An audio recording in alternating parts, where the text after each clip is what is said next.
What's happening, everybody?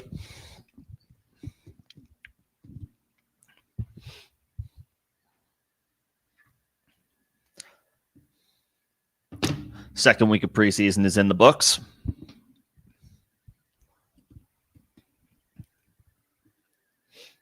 Which means we're well into draft season. I know a significant number of drafts were kicked off this past weekend. A lot more coming this weekend and probably the weekend after that. So, we're in final preparation mode, and we're going to keep firing off these mock drafts. So we got another one of those today. Link is posted or starred, pinned at the top of the chat. You should be able to get in with a valid sleeper ID. I'm not going to kick it off right away. We'll go over some news and notes over the past couple of days, and obviously the weekend. There's a little bit to discuss, a little bit to talk about, and give folks an opportunity to get some time to join. If you're having any issues with the link, I don't know if there's like I'm not 100% sure what the troubleshooting is. It looks like Crumply Heads was able to get in okay. I guess make sure you're logged in on Sleeper. Maybe like refresh the browser or anything like that. Hopefully we can make it happen. I'm gonna give it some time before I kick things off, so there is time to test and hopefully get a few more folks in here. But in the meantime, we will talk about just some fallout from the weekend, some from the games, some from just off-field developments, and go from there as it pertains to valuable information for your draft that, again, is sure to be happening over the next couple of weeks, if it hasn't happened already. If your draft has happened, if you want to talk about your team and how it turned out, we can do that. If there's any specific topics that you have in mind that you want to talk about, we can discuss those. Any one particular player, I keep this open. I keep this like an AMA forum as always. So whatever's on your mind as it pertains to fantasy, I'm happy to discuss it. If I don't answer any potential questions, talking about the news and notes, and then as we're just discussing the mock draft as it unfolds in real time. What's going on, Greg? Good to see you. You're the 10th pick in your redraft league. It says mock. I assume you mean your actual league draft. Not a bad spot to be. It's not as appealing. Drafting at the end of the first round is not as appealing as it was like this time last week, and I will get into why. It has to do with the Devon Achane update, but still a prime opportunity for you to get a couple of foundational pieces. There's a little less flexibility. There's a little less flexibility at the end of the first round, and then picking again at the top of the second round as there was before the Achane injury. So I'll get into that. But before we begin, with the season fast approaching, I want to make sure everybody's reacclimated or acclimated for the first time with the channel, whether you've been around the block or you're discovering these streams and joining these streams maybe for the first time this season or over the past few weeks. With the season fast approaching, there will be certain perks available to members of the channel, like Greg. If you're a member of the channel, there's some different perks. You'll get your questions and comments responded to in priority order. So as the chat fills with people who have questions about start sit and waivers and all that good stuff, if you are signed up as a member, you will get priority responses to questions and questions and comments. Members only shorts that I put out over the course of the season, rapid fire reactions to developments that unfold, injuries, depth chart changes and the like. Those will be available to you. Additional details can be found in the first link in the description of this live stream and all of the streams and videos on the channel. So something to just consider with the season fast approaching. Let me get into the news and notes, and then there will be there will be a mock draft. The link is pinned or starred at the top of the chat. If anybody else would like to join, you just need a valid sleeper ID, and you can mock draft with us. This one is going to be full PPR. I think the first couple I did were half PPR, so this one's going to be full PPR. So a little bit different, but again, it's just a mock. It's just practice. Whatever happens, it's an opportunity to mess around. Put a build together. Maybe that feels right. Maybe that is a little against the grain from what you traditionally do, and just allow yourself to visualize a specific build, a specific roster construction, and you can tell yourself, hey, I like that. I like how that turned out. I feel like my plan of attack is a little bit more molded now. Or this is the best time to do a draft and look at a build and say, I hate it. And know, okay, this is what I don't want to do. This is not the process, the strategy that I want to take myself through during this draft. This is that opportunity. So invite is open to anybody who wants to join. You just need a valid sleeper ID. Let's talk shop on news and notes first. I guess there's quite a few since we all last met. The Commanders are reportedly shopping running back Brian Robinson and the starter Brian Robinson in trade negotiations. This news broke on Sunday, I believe, and it was then followed up with there's mutual agreement between player and team, between Washington and Brian Robinson, that he was not going to suit up for their Monday night Week 2 preseason game against Cincinnati. Both parties mutually agreeing. The team is shopping him. They don't want him to get injured. I think Robinson, it sounds, just based on the reports, amenable to what the team wants to do. So we'll see what happens there. Could Brian Robinson still be on the team Week 1 of the regular season? I think so. I don't think he's going to get released outright. He's in the last year of his rookie deal. He was a 3rd round pick. The team is not paying him that much money, and he's still pretty young. So I don't think this is not like a holdout situation where you have a disgruntled player under contract and you expect them maybe, could a holdout extend into the regular season. I don't think he's like a cut candidate in this situation, because if he's healthy, whether he's in Washington or somewhere else, he's going to want to play. And the team that he's on is going to want to use him. Again, he's not getting paid that much money last year of his rookie deal.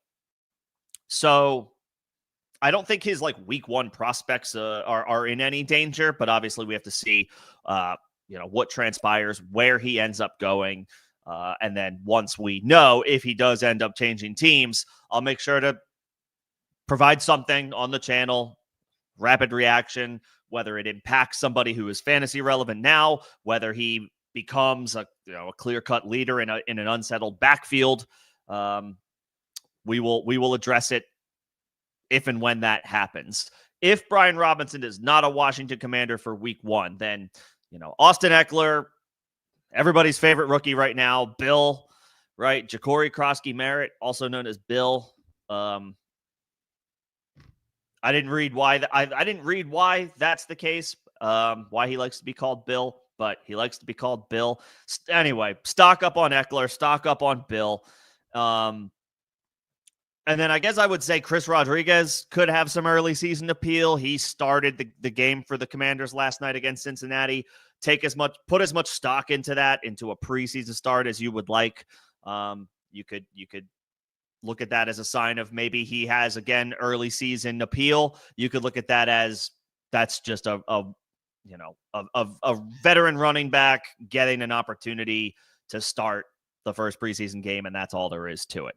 That being said, this is a team that now has They have aspirations of contending. Washington does. So it may be they may find that they want to start off with, of like veteran players like Eckler, like a Chris Rodriguez, and kind of ease JCM, Ja'Cory Croskey-Merritt into the lineup, into the rotation over time. The one that comes to mind is Isaiah Pacheco for the Chiefs, seventh round pick of the team, emerged in an unsettled backfield. Similar, I guess we're getting to see a similar trend here, potentially developing. Pacheco didn't start right away as a rookie for the Chiefs. They eased him in. They worked him in slowly. I think by maybe week 8 or 9, like mid-season, he had taken over as the guy, but it wasn't right away. So if Brian Robinson does indeed get traded, Eckler stock up, especially in half and full PPR. And then I would say, Croskey-Merritt, his stock is going to soar through the roof. If you want to be the person to grab him in the 10th round, I don't know if it's going to be 9th or 10th round, but I guess it certainly could be. It could even be higher than that if Robinson is off the team. That's fine. I mean, it's a little aggressive, but he does feel like the guy, or he will feel like the guy who maybe he doesn't start the season as the lead guy in the backfield, but he could certainly end it as the lead guy. Chris Rodriguez, I would say, is maybe a dart throw at the end of drafts if you could use a dude who maybe could get in there early in the season and give you some, get like some week 1, week 2 potential. And then it might be downhill after that, but could be on the radar for at least the first couple weeks, the start of the season.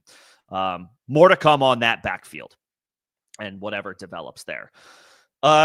This one I hate that I have to talk about, but we have to talk about. Dolphins running back Devon Achane. This broke also on Sunday that he will be missing days and weeks with a calf issue, or I believe it's been referred to as a calf issue. His week 1 status for now seems to be optimism around it, but this is now something to monitor for at least the next few weeks. And this could be a situation that we have to monitor longer than that, depending on the severity of the injury, which I don't know that we're clear on right now. All we know is that he is not going to practice this week. And then we are talking about one final week of practice before the regular season is upon us. So there's a little bit of time here for Achane to get right. But if it's a soft tissue injury this close to the season, oftentimes these are red flags, and there's a reason for that to be warranted. These injuries often linger into the regular season. They can force players to miss games. I'm not going to pretend to know what the average is off the top of my head, but when a soft tissue injury pops up this close to the season, the likelihood that they're going to play a 16, 17 game schedule, especially a running back, that feels like it's on thin ice at best. This is a brutal development concerning Achane. I know that the viewpoint and the headlines are that right now, week 1 status, optimistic, should be fine. But that doesn't mean that over the long haul, with the long view in mind, that's necessarily a good thing. The team is going to be cautious with him for sure. And I think one thing that we have to keep in mind with not just a running back with a soft tissue injury, but a running back on a soft tissue injury with a team where they're probably not going to be that good. They might be better than the Jets, but I think a lot of people everyone's taking the Bills over them. I think a lot of people would probably take the Patriots as a trendy pick over the Dolphins to finish ahead of them in the division. And then, they have a recent history, specifically under head coach Mike McDaniel, of not coming up big in games against good teams that with records over 500. It's well documented at this point. Miami is a solid team when they're playing teams worse than them. They don't seem to be able to beat the good teams. And that's what good teams do. They beat other good teams. Miami has yet to prove with this current roster construction that they are in that tier. I'm saying this because I feel like Mike McDaniel's on the hot seat. The Dolphins had a disappointing season last year. I feel like they could, and they could be bad. If we had to make a list of teams that could be bad this year, if you had to name 5 or 6 teams, I don't think it's crazy to put Miami in that group. Their defense is a huge question mark. They lost their whole secondary from last year. Now, I know that included a trade of Jalen Ramsey. They reacquired Minkah Fitzpatrick from years ago. I don't know that Fitzpatrick is the player that he once was, which was a dynamic all-pro safety for Pittsburgh. I think they had a couple of injuries. One of their corners suffered a season-ending injury. Safeties moved on. Like, it's a whole new group. And then on top of that, I mean, is Tyreek Hill, like, is he happy? Is he happy in Miami? There were comments stemming from the end of the year last year. All this to say, like, Miami they're kind of on thin ice right now. And I want to believe in Mike McDaniel. I think he's, at their peak, they were a solid offense, with Tua throwing the ball to Tyreek and Jalen Waddle. And those two are still elite playmakers. But, Tua's health is dicey. I'm going on a tangent right now. My point is, if Miami's season goes south and Achane is less than 100%, he's a shutdown candidate. He's a shutdown candidate for the second half of the season. So that's why this is concerning. If Miami is good, like if you are invested in Devon Achane, you are rooting hard for early season victories for the Miami Dolphins to continue to give them reason in the second half of the season to get Devon Achane out there. Hopefully if he's 100%, but if he's not, but they're contending and competing, then he's going to be out there and he's going to be producing. Hopefully it's nothing, but this close to the season, a soft tissue injury where he's already been ruled out for the entire week of practice, it's a concern. He's now firmly behind Derrick Henry and Ashton Jeanty for me in all scoring formats. That includes full PPR, where Henry is a little bit less appealing. Their ADPs are very close to each other. Those 3 running backs, Ashton Jeanty, Derrick Henry, Devon Achane. I was taking Achane ahead of both of those guys before this news. Now I'm taking both of those guys ahead of Achane. If you want to move anybody, Josh Jacobs, Chase Brown, Bucky Irving ahead of him, that's like, I don't know if I'm all the way there yet, but I don't blame anybody for doing so. So we'll obviously stay plugged in on Achane, his status for next week. That'll be critical. If he gets ruled out for the entire week of practice next week, like he did this week, can we take him in the second round of a redraft league? Let's say your draft is next weekend. I hope this is not the case, but if Achane is ruled out for all of practice next week on Monday, like he was this week, are you taking him in the second round? I don't know that we can necessarily pull the trigger on that. So a situation to monitor. Jeanty and Henry for me over Achane in all scoring. It pains me to do it. I love Devon Achane. I'm bullish on Achane. I have been for the past couple of years now. Got to step back a bit. Got to step back a bit on the Achane hype, which sucks. Let's see. Going to keep moving through news and notes. Appreciate everybody coming in and hanging out. I will get to questions in the chat after I get through news and notes. Maybe I'll answer your question or respond appropriately to a comment through the news and notes, and then I will get to that, and then I will kick off the mock draft. Again, for anybody who wants to join the mock draft, the invite is pinned at the top of the chat. You just need a valid sleeper ID. Daniel Jones named starting quarterback for the Indianapolis Colts this morning. I mean, this was a whole episode for Colts fans aside, and I don't need to get into that because we're doing we're having a fantasy conversation, not a real life NFL conversation. This maybe for a higher floor purposes should be good for the wide receivers. Should be good for Josh Downs. Should be good for Michael Pittman. it might not matter with Tyler Warren who the quarterback is. He looks like the real deal. Not to get too hype on preseason, but Tyler Warren, the hype is pretty high on him right now. In theory, Daniel Jones raises the floor of these wide receivers. He probably keeps them from hitting their ceiling, though, because Richardson is the one with the cannon arm, not Daniel Jones. Now, obviously, Richardson has serious accuracy issues, among other things, and that may have led into why he didn't win the job. I think it was general consensus when the Colts signed Daniel Jones that Anthony Richardson should remain the favorite to win the starting job as the team's 4th overall pick a couple of years ago. Clearly, that didn't happen. That didn't materialize.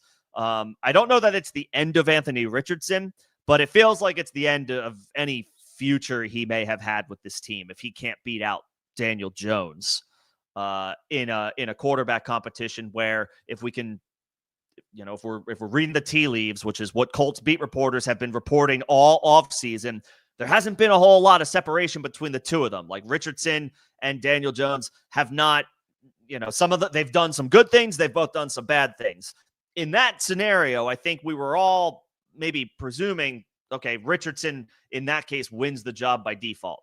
That doesn't happen.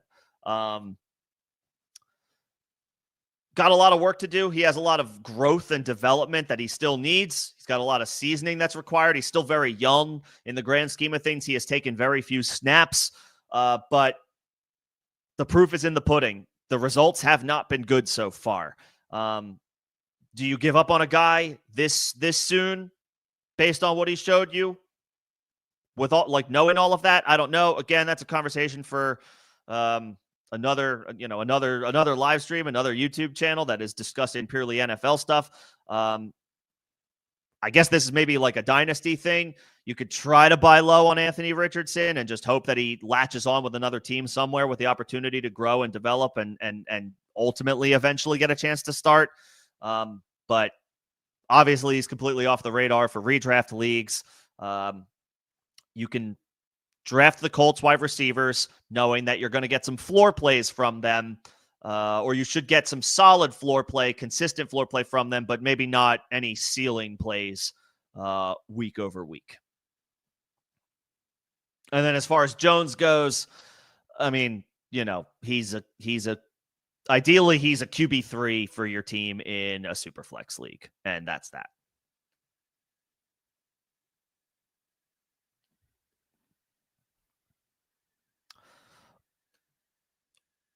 Let's see. AJ Brown doing some rehab work, but not practicing, tending to a hamstring issue. Not great. Hopefully he's fine. Again, hopefully this is just maintenance with 2 weeks to go before the season. The Eagles play in 16 days against the Cowboys. So you hope that's enough time for AJ Brown to get right and get over the hamstring injury. He is a vet at this point. But hopefully he can get back to the practice field and get rid of the rehab work here sooner rather than later. But, if you've got a draft coming up and we don't get any new updates, then, you got to knock him down a little bit, in your rankings. If it was a conversation for you between him and Brian Thomas and Drake London, then I think that conversation's over. I would take Thomas and London over him. I mean, you could move Vlad McConkey over him if you want. McConkey had some minor injuries that he was tending to earlier in the offseason, but that seems to be behind him now. He's returned to practice. He's practicing in full. So if you want to move him up a little bit, it's not unfair. Let's see. The Giants got good news. Andrew Thomas, they activated from the PUP list. Malik Neighbors and Cam Scatterbo both returned to practice today. So some positive injury news, for the Giants. Rams quarterback Matthew Stafford is practicing for the second straight day. This is a sigh of relief, I think, after what felt like a pretty concerning situation developing in LA with Stafford's potential availability to start the season. I'm not sitting here assuming that a 37, 38-year-old quarterback who has taken a beating over the course of his NFL career is miraculously over his back pain that he is managing and dealing with. So still something to monitor, still something to keep a close eye on. I'm not just looking at this update that Stafford is practicing back-to-back days and, like putting it to bed, putting it to rest, not stopping worrying about it. Still something I want to pay attention to and keep in mind on a day-to-day basis. Like, what's Matthew Stafford doing today? But, you feel better about your Puka shares, your Devontae Adams shares, your Kyron Williams shares, now that Stafford has practiced back-to-back days after not practicing last week, which was initially scheduled. He was initially scheduled to practice and did not. So this week has been a positive development. Still, I would keep an eye on that, especially if you have Puka or Adams or are in a position to draft one of those two, if your draft has not happened yet. Let's see what else. I mean, we're still waiting on an update about any contract situations with Terry McLaurin, Micah Parsons. So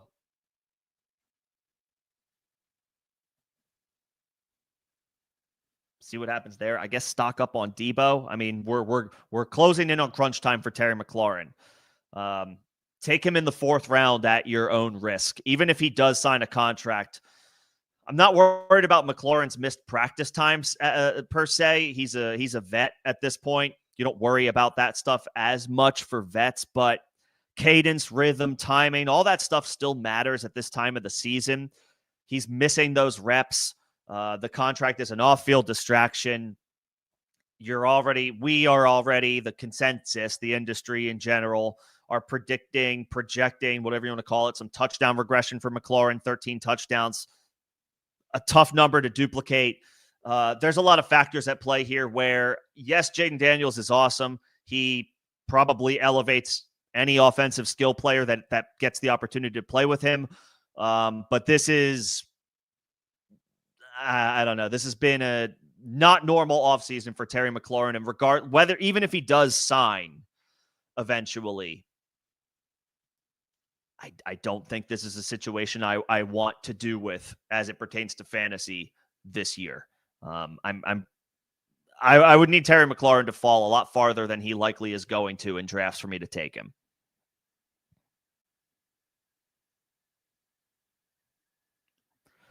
I think those are the big news and notes that I covered. If there's any headlines or talking points that I missed that you would like to hear my thoughts on, just let me know.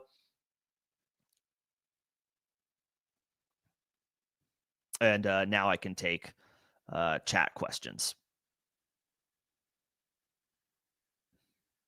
Let's see.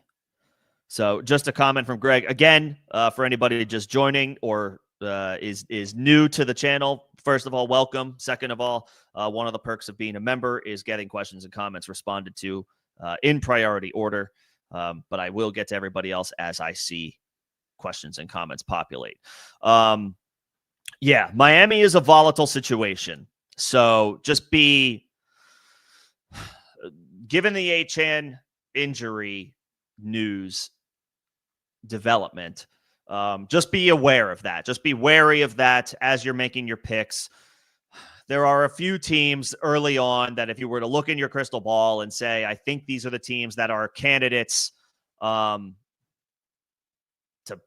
potentially have bad seasons, like it could go south and end up being completely shot to hell. Miami is on that list. So if that happens and Achane is less than 100%, I don't know that we're going to get Devon Achane out there in the second half of the season, or maybe by week 12 or so. If Miami's out of it, if they're out of the playoff race early, and it's not going well, they could shut him down. I'm just hopefully not, but the possibility exists at this point when you're looking at a team where it's like I don't know that they're going to be that good, and the starting running back, who is still young and a building block for their future, has a soft tissue injury this close to the start of the season.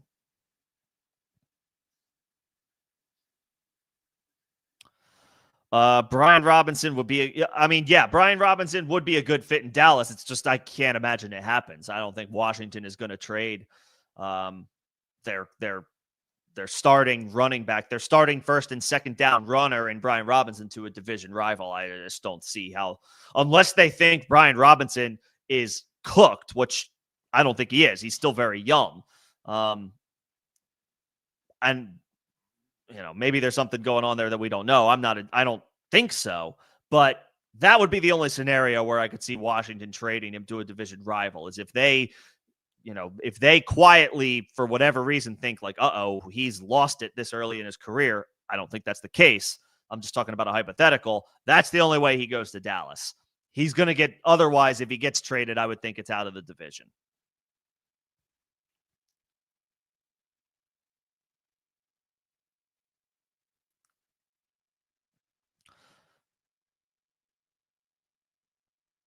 The question, or this is Saquon. The answer is Saquon. It also depends on your league scoring settings, but I'm not scared of the usage that Saquon endured last year. I can't sit here and say that I'm going to not draft a guy because of a Madden curse. I'm not. Saquon is different. Saquon is a generational player playing behind the best offensive line in the NFL. I'm drafting Saquon. The only players ahead of Saquon I'm drafting are Jamar Chase and Bijan Robinson. I'm drafting Saquon otherwise.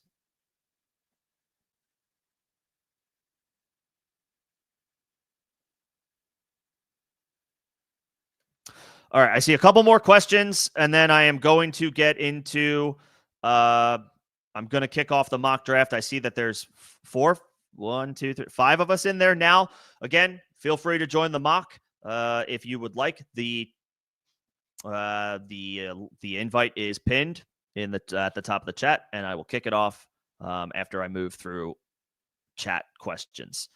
So I need to know. Please don't repeat your question in the chat. Thank you. I promise I'll get to it, but I need to know what the cost of these guys are. Like how much, what is the keeper cost of Josh Allen? What is the keeper cost of Derrick Henry? What are your league scorings? Your league scoring settings, excuse me. Like there's a lot of questions. There's a lot of info here that I could use to help answer the question. So as much context as you can give me, and then that helps to answer, the question. I mean, if it's a one quarter, is it super flex? Is it one quarterback, right? If it's one quarterback, then you probably just go Henry regardless of cost. If it's super flex, you just take out. I assume that's not, but yeah, there's a lot of, give me some extra context. The injuries that scare me the most for the season, I think right now I would say Jefferson is last. Like I'm least worried about Justin Jefferson. It sounds like he's trending toward, or I think he did. I think he returned to practice in a limited manner, either yesterday or today. So and Jefferson's injury at least happened a few weeks ago, so we've had a lot of time for him to rest and get right and get ready for the season. There is a short list of players where if they don't practice but they're still suiting up for games, you're just not worried about them. Justin Jefferson is one of those players.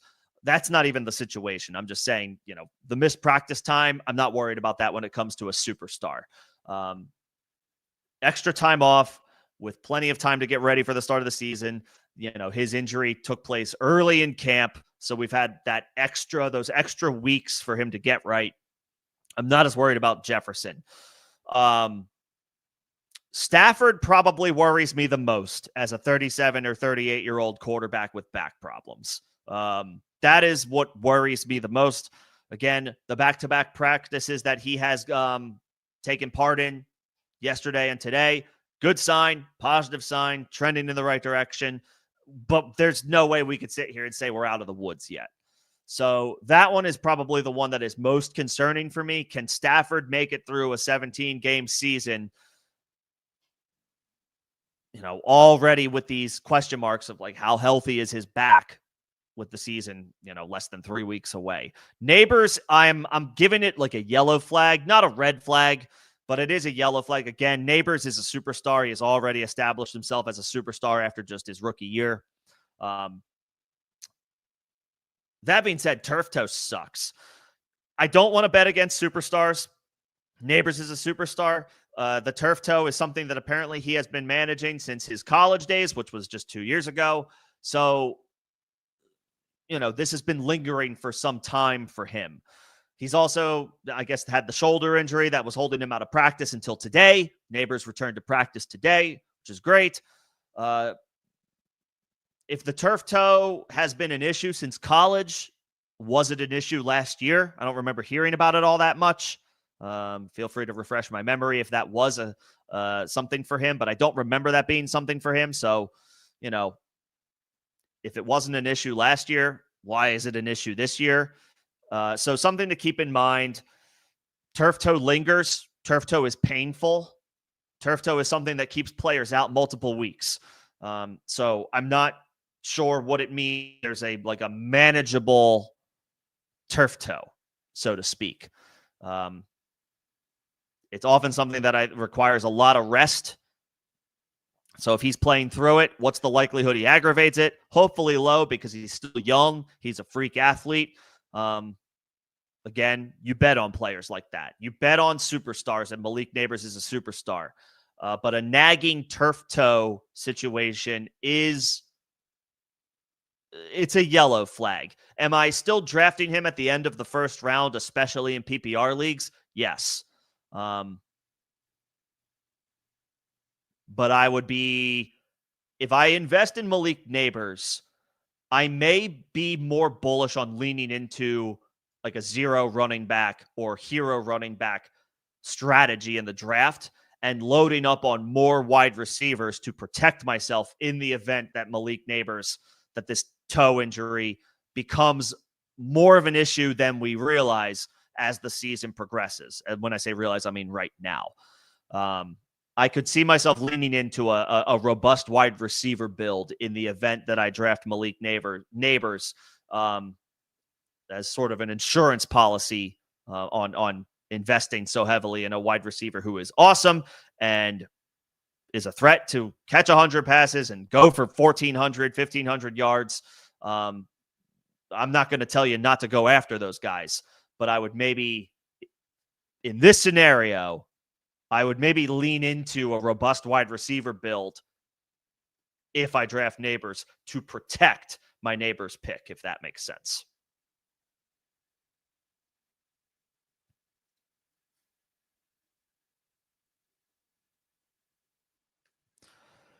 And okay, so Henry would be a first round pick for you, whereas Allen would be a third round pick for you. As far as your keeper, the keeper cost, I will answer your question with a question. Do you have any other viable, intriguing, cheaper keeper options? Because that's like already those two picks, first round for Henry, 10th overall, and a third round pick for Allen. Those are basically, that's the market cost for those guys anyway. You're not really gaining any type of keeper cost advantage on those two guys.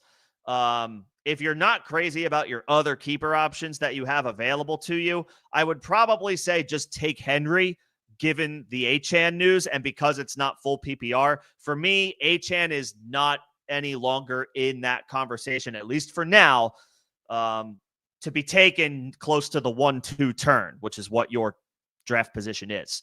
Achane may be more of like a mid to late second round pick for me now, given the calf, the soft tissue, whatever it is, injury, especially because we don't know the severity of it. So if you don't love your other options, I would probably tell you to just take Henry and just lock in the RB1. But I would be curious to know if you have any other cheaper keeper options available to you that might be like a better bang for your buck, even if they're not as good as these two guys, if that makes sense. So let me know, and I'm happy to take a look. Otherwise, without further ado, I think we'll kick off the mock draft. So we've got 6 people in here now. 5 people in here now. That's okay. That's plenty for a mock draft. 2 minutes per pick, full PPR, 1 quarterback, 2 running back, 3 receivers, tight end, flex, kicker, defense. So in this draft, on the surface, maybe a little bit more emphasis on the wide receivers, but whatever you want to do, because it's just a mock and it's just practice and it's just for fun. Look at Crumply Heads just going up and just grabbing that top spot. Okay, let's kick this off. I will talk about each build that gets put together. Humans first. Computers will get, a small, little feedback, not feedback, but just like a breakdown for you guys, just in case there's a computer build that I like or something that the computer did where it's like, yeah, okay, I'm okay with that. But I will talk about the people builds first. Without further ado, let's start this mock draft. Saquon goes 101. I took the second pick. Mike has the third pick. Crumply Heads went from 1 to 4, jumping around. Feverish Finaro at the 6th pick, and then Steve is at the 9th pick. Saquon at team 1. When I start 3 wide receivers and it's full PPR, Jamar Chase is the automatic play here. Jamar Chase is perfectly fine to take first overall in half PPR scoring, full PPR scoring, or 2 receivers, start 3 receivers. It doesn't matter. He's 25. He's the reigning Triple Crown winner. Do we believe he does that again? That's tough. That's a tough thing to do. But is he in the best overall situation a wide receiver could ask for? Probably, as far as really good quarterback. So I'll take that. Mike goes Gibbs over Bijan, over Bijan Robinson. I get it, though. It makes sense.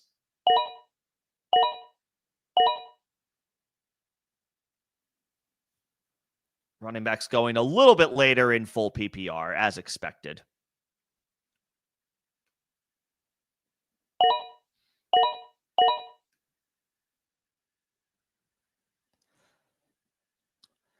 See, like I wouldn't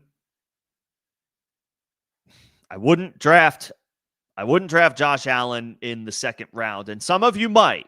Some of you may. Obviously, do what you think makes the most sense. Do what you believe in.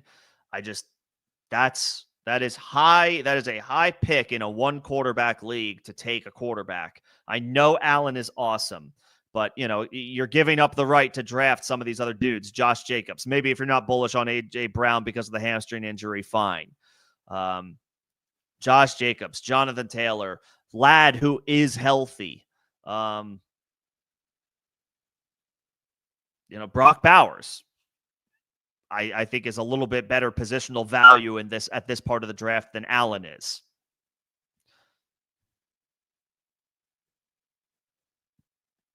Chase Brown, I have as an RB1. Bucky Irving, I have as an RB1. You're missing out on these guys taking a quarterback that high.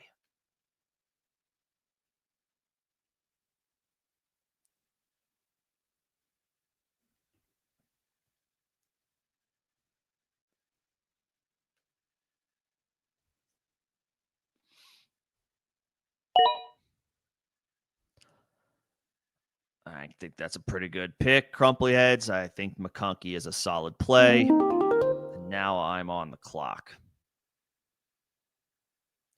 So it's full PPR.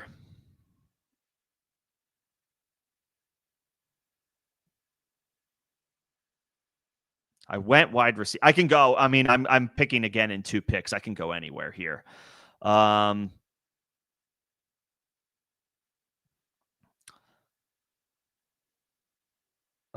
boy. I have a chance. Like, Taylor would be my pick if this were half PPR.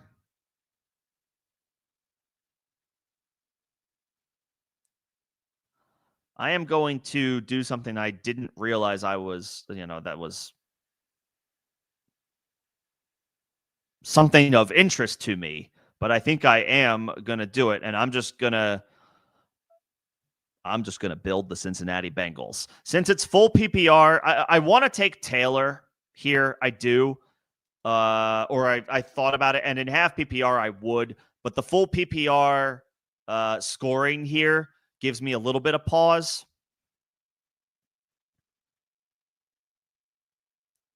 Or is that 2024? Yeah, I mean, he caught 18 passes last year. He caught 19 the year before. His reception total has gone down every year the past 4 years. I am not going to take Taylor in full PPR. I am going to lean into another wide receiver who I think is a wide receiver 1, and he is still on the board, and that is Jamar Chase's teammate in T. Higgins. So all right, so there goes Lamar and Jonathan Taylor. That is fine. I am going to, there's a couple of different things that I could do here. I could take Trey McBride and get a difference maker at tight end. But I don't know that I'm that comfortable at this. After this pick, I don't pick for a long time, and I don't have a running back yet. I would be more bullish on Trey McBride in this spot if I had gone running back, wide receiver, or wide receiver, running back through my first 2 picks. Because I have wide receiver here, I don't necessarily want to go 0 RB. There are a couple of running backs here that I like and don't want to walk away from in favor of a tight end. As awesome as Trey McBride is, I would feel much better about him if I had started my draft wide receiver, running back, or running back, wide receiver for that positional balance. Because I don't have a running back yet, and I'm going to have to wait 20 picks or so to make another selection. There's going to be a lot of running backs that go in that stretch. There will be other tight ends later in the draft that I like a little bit more than the running backs available in that same range. I am going to lean into the Cincinnati Bengals in full PPR and take the guy whose usage went through the roof after Zach Moss was unfortunately lost for the season last year, and now he's been released outright. There's not a whole heck of a lot of competition behind Chase Brown. I'm leaning in. I'm going full Bengals. I don't necessarily advocate for this, but in full PPR, starting 3 wide receivers, I need a running back. And this is going to be a high-scoring offense, so screw it. Let's lock in on Cincinnati.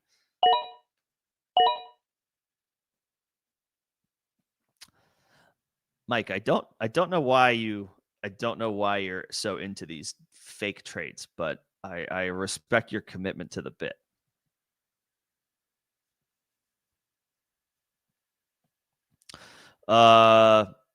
Again, I will give some thoughts on every Mike, Crumbly Heads, Feverish Finaro, I hope I'm saying that right, and Steve, I will give you feedback on your teams after this draft wraps. I will also talk briefly about each computer team, what I like, what I don't like. And then as any other questions pop up in the chat, happy to take them.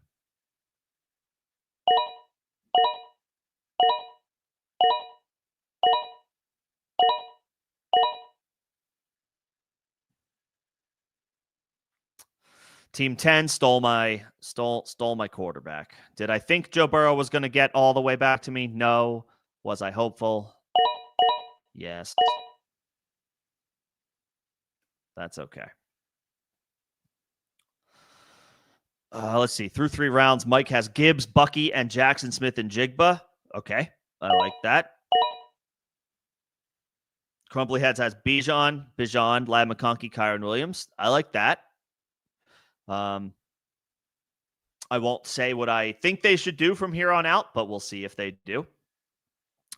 Feverish Finaro, Jefferson, AJ, Garrett Wilson, Travion Henderson is all the way up into the 4th round.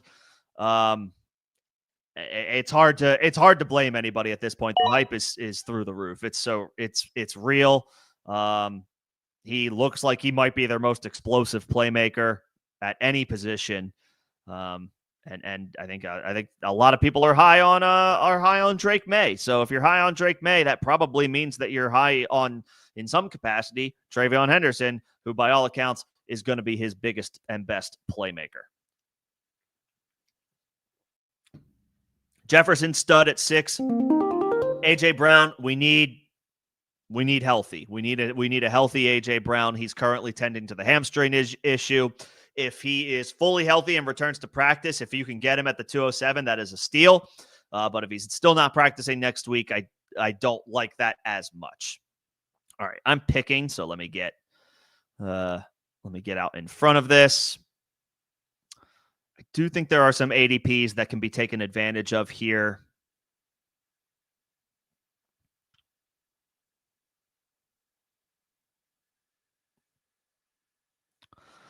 So there is a running back here that I'm going to take. He might still be available to me after the turn because Team 1 computer has 2 running backs and 0 wide receivers. So it wouldn't be surprising if they went wide receiver, but also it's a computer. And that just because I think somebody should do something or something should do something specifically doesn't mean that that's going to happen.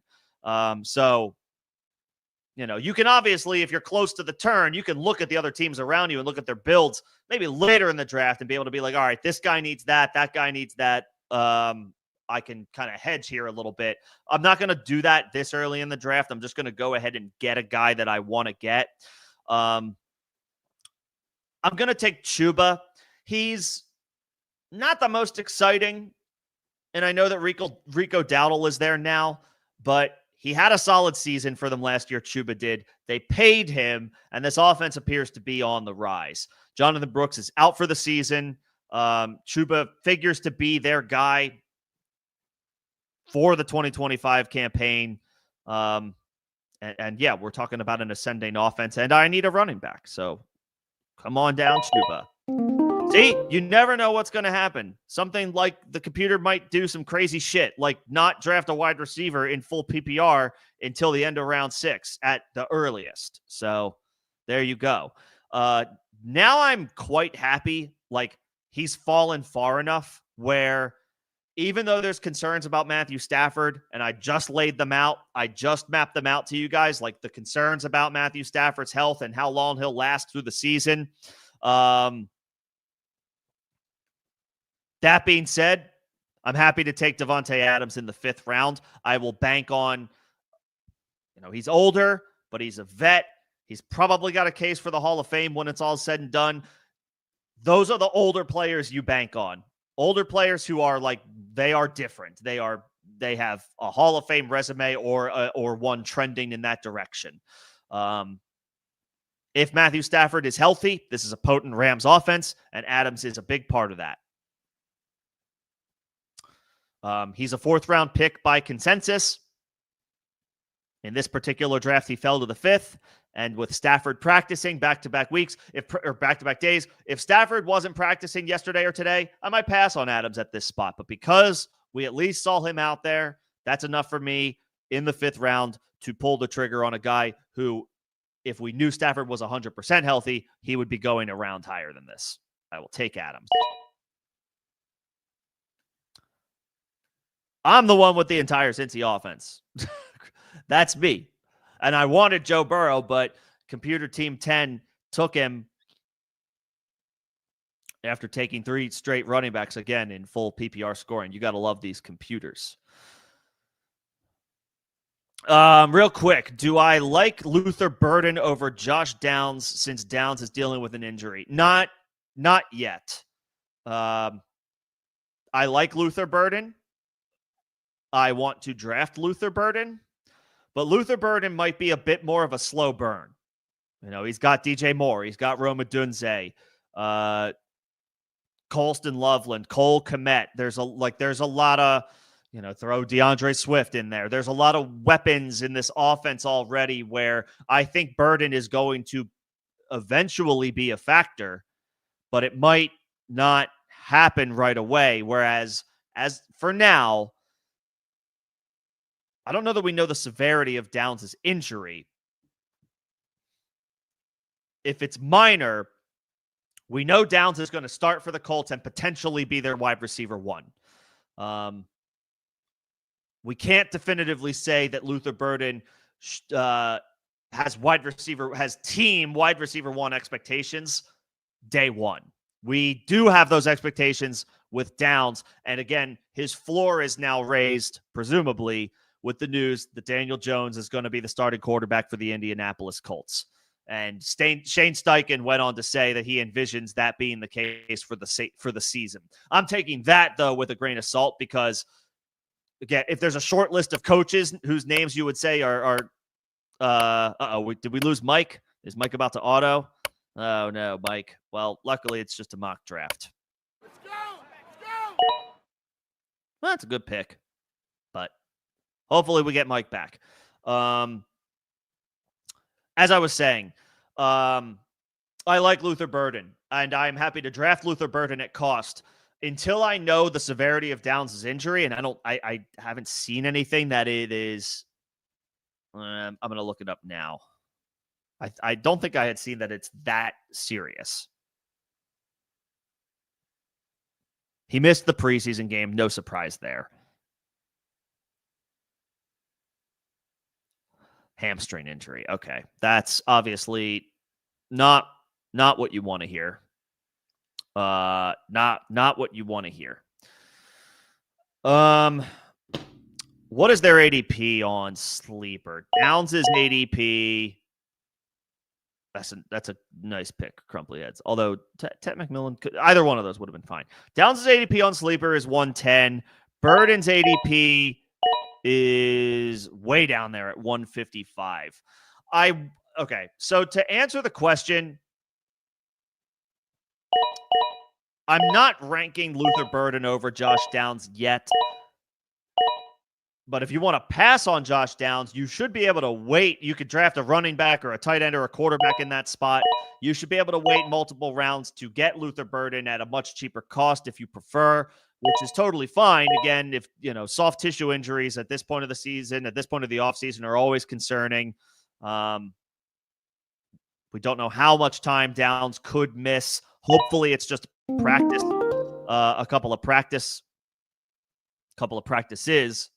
with these last couple of weeks of preseason and the offseason in general wrapping up, and he's ready to go week one. But we don't know how severe the hamstring injury is just yet. And I know I'm on the clock. I'm not going to rank Burden ahead of Downs straight up, but I'm totally fine with passing on Downs, and waiting 30, 35 picks to get Burden 3-4 rounds later. I'm fine with that.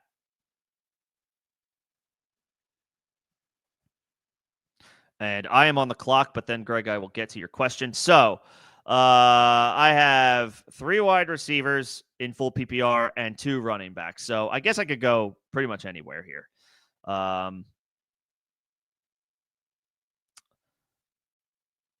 I do have to fill out a flex. I'm not going to take Travis Kelce because the computer already took Sam Laporta, and if I really want Travis Kelce, I can get him right here. We'll see if I actually want to do that. Waddle is an intriguing option for a bounce back. He's very cheap this year. Chris Olave, Jerry Jeudy. Odunze is a trendy breakout candidate.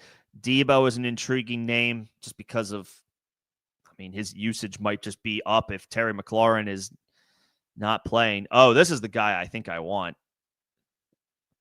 Ahead of schedule in recovering torn ACL. He may not be able to play week 1.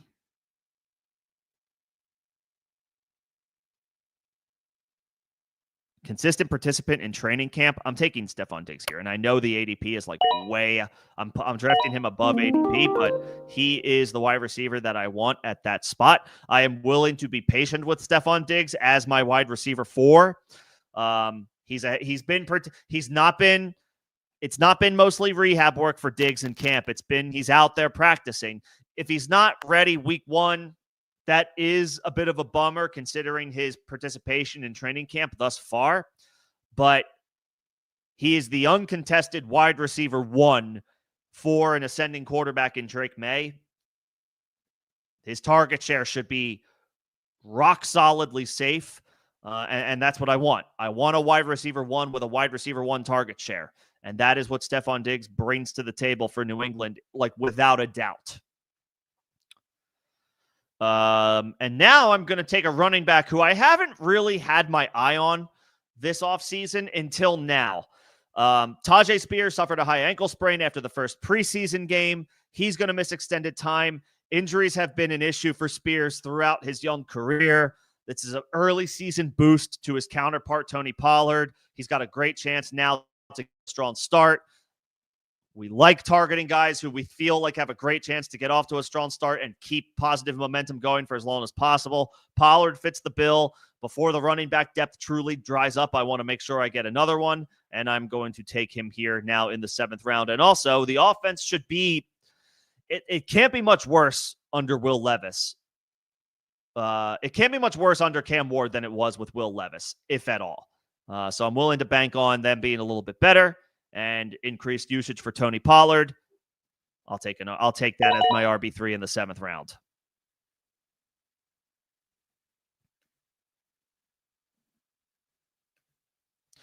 Bowers in the 2nd round in full has been pretty consistent that I've seen in best ball, Greg, and now here this is a full PPR mock, so he gets, I guess, a little extra love, not necessarily over the other wide receivers, but over the running backs here and there.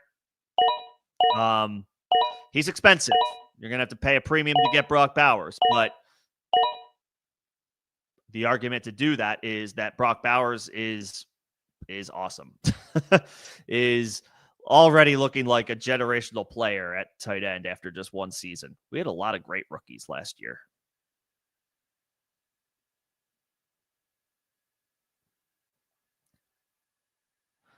All right, so Crumpleheads, Bijan Robinson, Ladd McConkey, Kyron, Metcalf, Smith, Travis Hunter. I like the Travis Hunter pick at 6'9". That's pretty good. I'm not crazy about the Judkins pick. I will tell you why in due time, because that's going to take a little bit. I like that Warren pick, though. That one was well done. What are the tight ends that are left? Boy, this is where Sleeper's ADP kind of gets thrown all out of whack.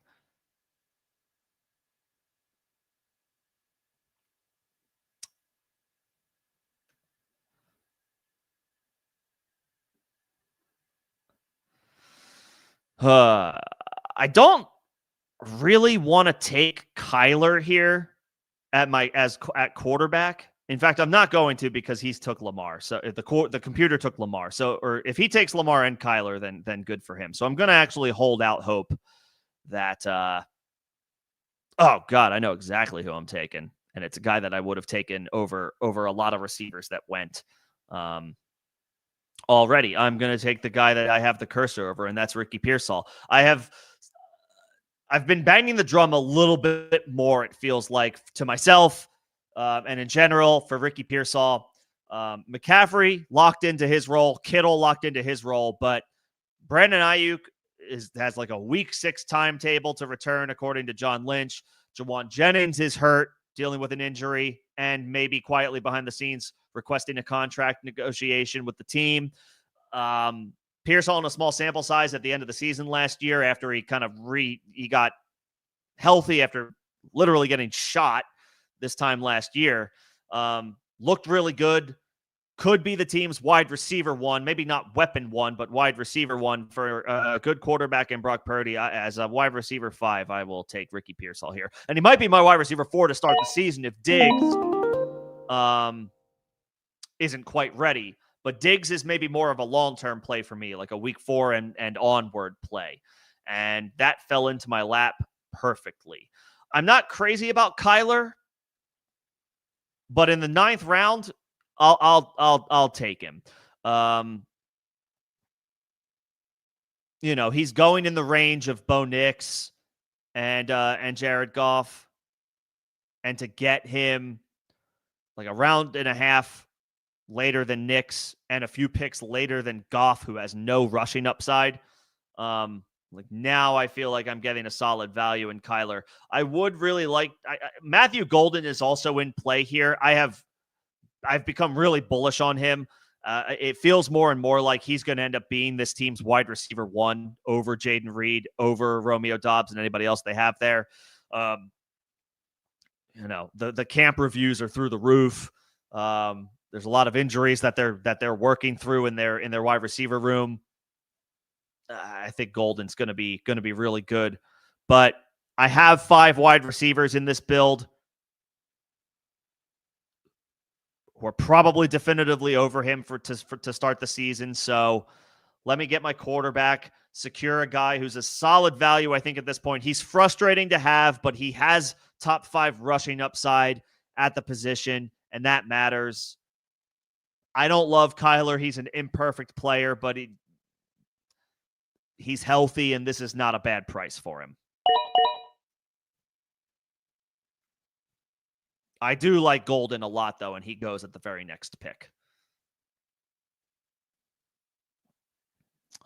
Again, if you're just joining or if you joined somewhat recently, I will talk about each human team that gets put together at the end of the draft.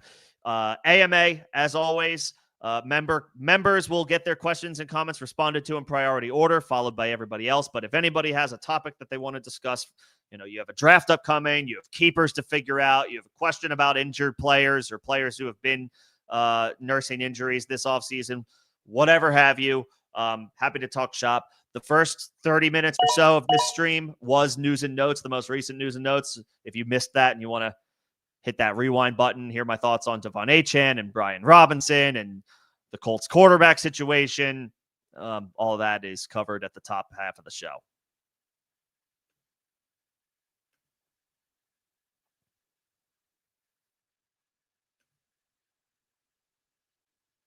Coming down to the 9th round here.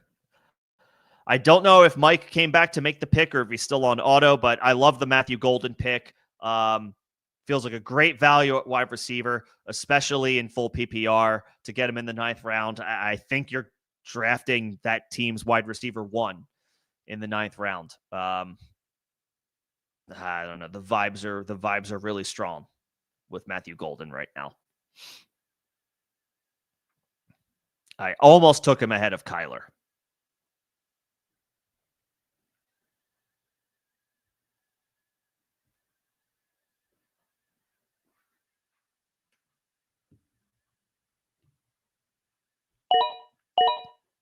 There you go.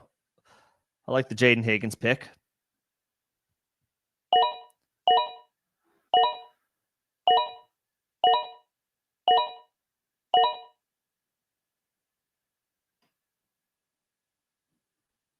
I like the Charbonnet pick.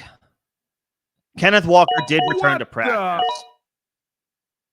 I think yesterday or Sunday, Kenneth Walker did return to practice, but I do think Charbonnet is a rock solid depth play at running back this year. He's 3rd year. He's got a lot. He's got significant experience at this point. His role was solid last year. He played well when Walker was out. This team's probably going to run the ball a solid amount. So I do like Charbonnet as a. I like Charbonnet as a depth running back. All right, I'm on the clock. What do I want to do here? I'm not drafting a defense or a kicker until the last round. Can I can't. Oh, I can just do flex, which is eliminate kicker and defense from my search. Let's see.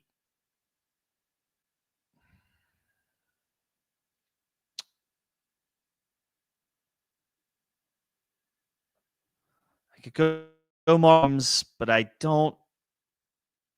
Okay, so actually, in this instance, right now, today, in this mock draft,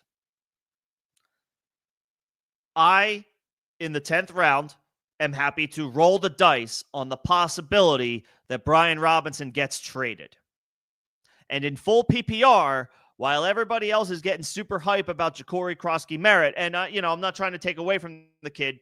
He had the 30-yard touchdown run, blah blah blah, etc. It's all good. He's probably going to have a solid role for them this year if Robinson gets traded. But in full PPR, now I'm willing to swing for Austin Eckler as their pass-catching guy, their third down guy, their savvy vet.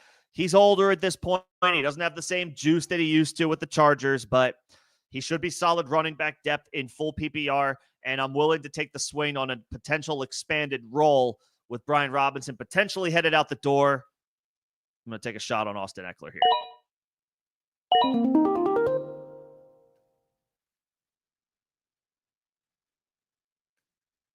Yeah, I have the whole Cincinnati offense. I was going to take Burrow too, but Team 10, the stupid computer, took him like early fourth round. I don't know that I was necessarily holding out hope or holding my breath that Burrow would make it to the fourth round, but when you draft Chase Higgins and Chase Brown to start things off, you are quietly hoping that Burrow falls to the fourth round. That didn't happen. Hey, I'll take the offense that should have to score 30 points a game because that defense is gonna, oh boy, that I don't put a whole, I try not to get too high or too low on any preseason performances, but holy hell. That Bengals offense. How many holes did Washington's offensive line open up last night for those running backs to kind of just walk through? Yeah, I mean, I want the Bengals offense. I want their skill players. That defense is going to give up 30 points a game. Maybe not 30, but you get the idea. All right, I still need a tight end. Right? I didn't draft one yet. No, I didn't. So I'm just going to keep punting. I'm just going to punt. I like Rashid Shaheed. I like Tank Bigsby. I'm going to prioritize running back a little bit more because it's a redraft and not a best ball draft. I'm going to take the guy who I think is the favorite for early down work in Jacksonville's offense, which should be much improved under Liam Cohen. And I'm going to take Tank Bigsby.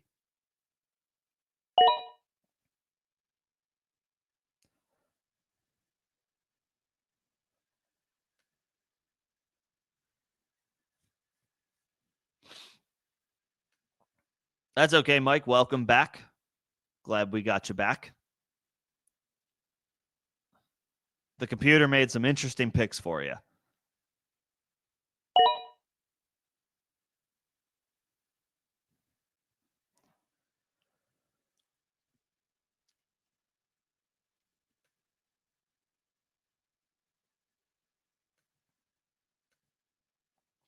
Also, if you guys could, I have to remember to do this more often at the top of the show. Regardless of whether you're participating in the mock draft or whether you are engaging in the conversation, if you're just here to hang out, whatever it is, if you could please just like the stream if you're enjoying the conversation and the content. That just helps me out for algorithm purposes. Thanks in advance. I need to remember to start asking that of you fine people at the start of these streams and not at the, not in the middle of them. I'm still in preseason form too, but don't worry. I'm rounding into regular season shape over here.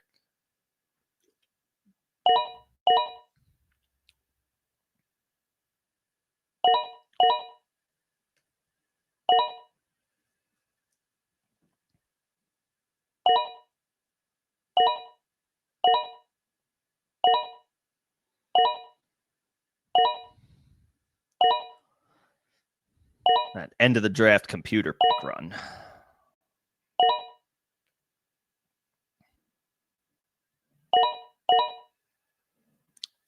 A lot of kickers. Not me. Happy for everybody who has a kicker. I am going to keep waiting.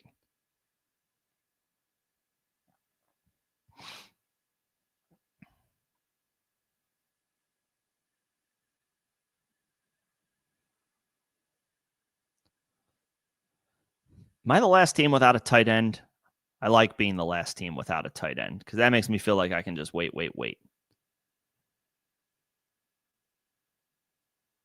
I think I am. I'm the last team without a tight end. All right. Nobody else needs a tight end at this point, so there's no need for you to draft one. Let me just have my pick of the litter when it comes to round 14.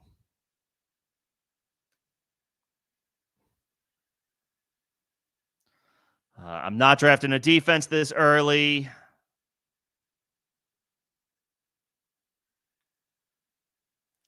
A lot of good quarterbacks still on the board. A lot of interesting quarterbacks still on the board. This quarterback class is so deep. Someone asked me earlier about Josh Allen in the third round as a keeper. That's fine, but in one quarterback leagues, I mean, I like late in drafts. Look at the ADP of some of these guys. I know Jordan Love I think he suffered like a thumb injury on his non-throwing hand. At least it's not his throwing hand.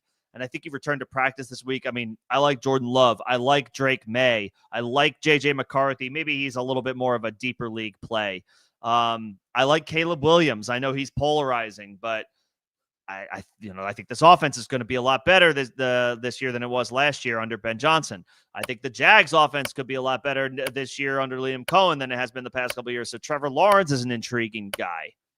Crumply heads. Are we autoing? Come on. We're autoing. And there's Caleb. There goes Caleb. You needed a quarterback, so there you go.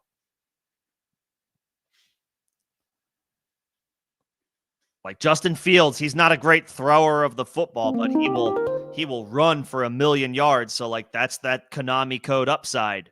That quarterback that we're looking for. Dak Prescott is super cheap. He doesn't have any rushing appeal, but he, if healthy, will be a threat to lead the league in passing yards, throwing the ball to CeeDee Lamb and George Pickens. Like the quarterback depth is really, really good this year. We say that a lot, but it really is this year. Like Brock Purdy in the 9th round is a good pick. There's lots of good options. Okay. I thought about taking Rashid Shaheed 2 rounds ago, so I'm going to take him now because he's a baller, and I don't know how much upside he has catching the ball from Spencer Rattler or Tyler Shuck. But I know Rashid Shaheed is awesome, and he'll get his. And that's what I have to say about that. Never do what the Team One computer just did. Do not draft a prime tight end. I'm not crazy about drafting Sam Laporta at cost. I like Sam Laporta, but I'm not crazy about drafting him at cost this year anyway. Do not then double down on taking another tight end. That is a wasted roster spot. Just draft one tight end, especially if you spend a top 50 pick on said tight end. Okay. That being said, do need a tight end. Like, see, I like these. This is, again, why I'm willing to just keep waiting. I like Zach Ertz. I like Hunter Henry. I like Brenton Strange. There's a lot of, I like Chigakonkwo. I like these depth tight ends. I like Jatavian Sanders. I don't know why if Terrence Ferguson started. He's got a high ankle sprain, so I don't like him. There's a lot of dart throw tight ends. I'd be happy to take 2 of these guys. That's when I'm willing to take 2 tight ends, when they are like the last couple picks of your draft. The big defenses are gone, so I'm not drafting them either. I'll take Zach Ertz. I mean, he's a veteran. I think he led the team in touchdown receptions last year. Terry McLaurin is still not practicing. I'll take a bargain shot at Zach Ertz here.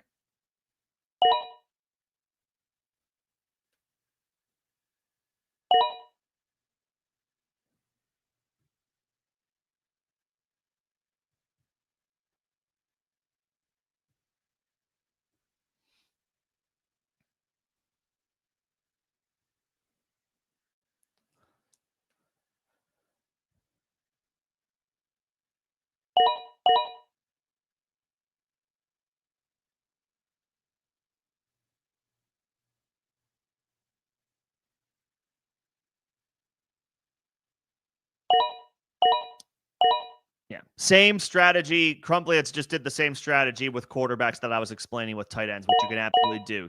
Take 2 of them late. You can, 1 week you can stream one. Like May plays Vegas week 1. You can stream May, and then week 2, I don't know who Caleb plays, but if it's a good matchup, you could stream Caleb.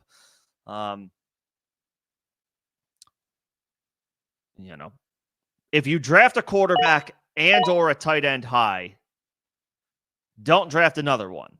If you wait, then you can draft 2 and you can bargain. It's like bargain shopping. You can see which one, makes sense for week 1 and then maybe makes sense to keep for weeks 2 and 3. And then from there, you just kind of like figure it out week by week.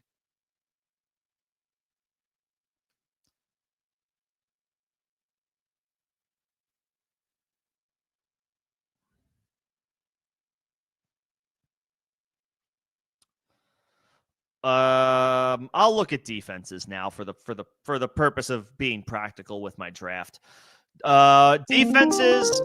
Defenses I like for week 1. I believe New England plays Vegas. Vegas has the chance to be a pretty good offense with Geno Smith and Ashton Genty, Brock Bowers. But Geno is still susceptible to sacks and turnovers.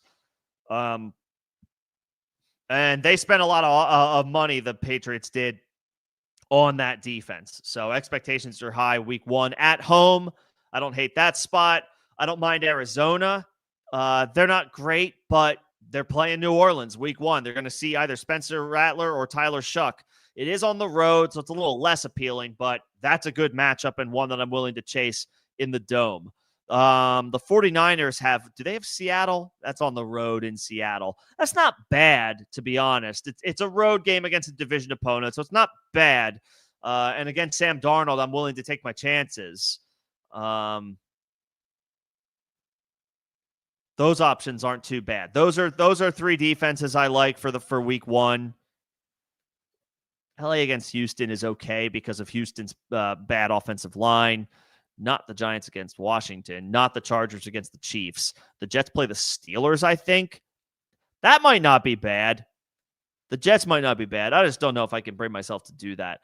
I'm going to take the Patriots here at home against a Vegas team that they should be able to generate pressure. And I'm just, when it's this late, I'm just worried about, when it comes to my defense, I'm just worried about week 1. If they play great and then they're in consideration for week 2, awesome. But I'm just worried about week 1. I like New England's matchup at home against Vegas and that offensive line for the first week. I'll take them. And then I guess I need a kicker. So, oh boy.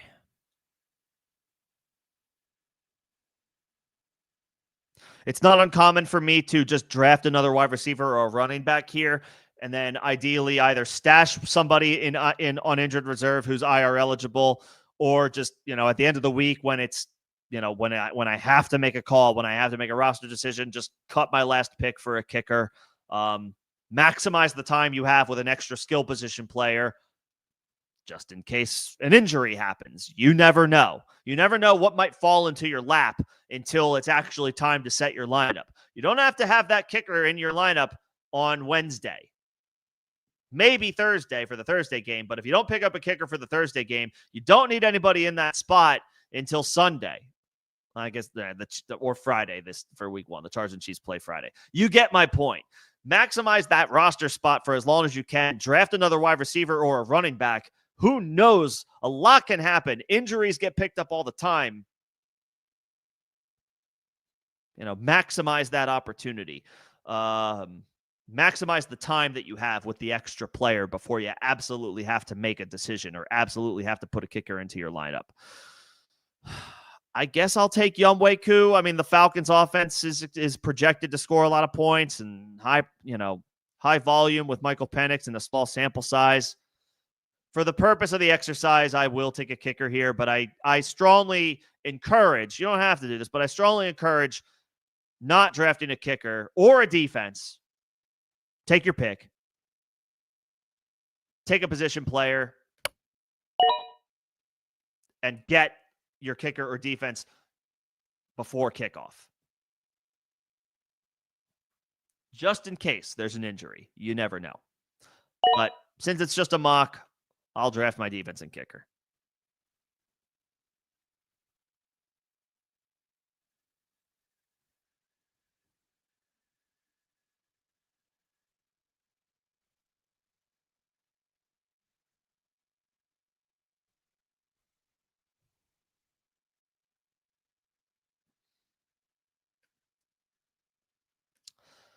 Let's see. And then just as an FYI, I'm happy to do another one of these on Thursday. I could do this. I could kick off a best ball. Obviously, we're kind of more in full. I think we're in full-fledged redraft season at this point. So I imagine folks are a little bit more interested in a mock draft than they are a best ball, a mock that they could participate in as practice prior to the real thing versus a best ball that you may not be as interested in. So I'm happy to run another mock draft on Thursday. Try a few different things once again. Mess around with a potential build, whether you like it or not. That's the beauty of the mock, is that your takeaway can be good or bad, and no matter what, it's good. Because if it's good, great. Apply what you did to what your plan of attack is going to be. If it's bad, you can throw out that plan of attack before it becomes real.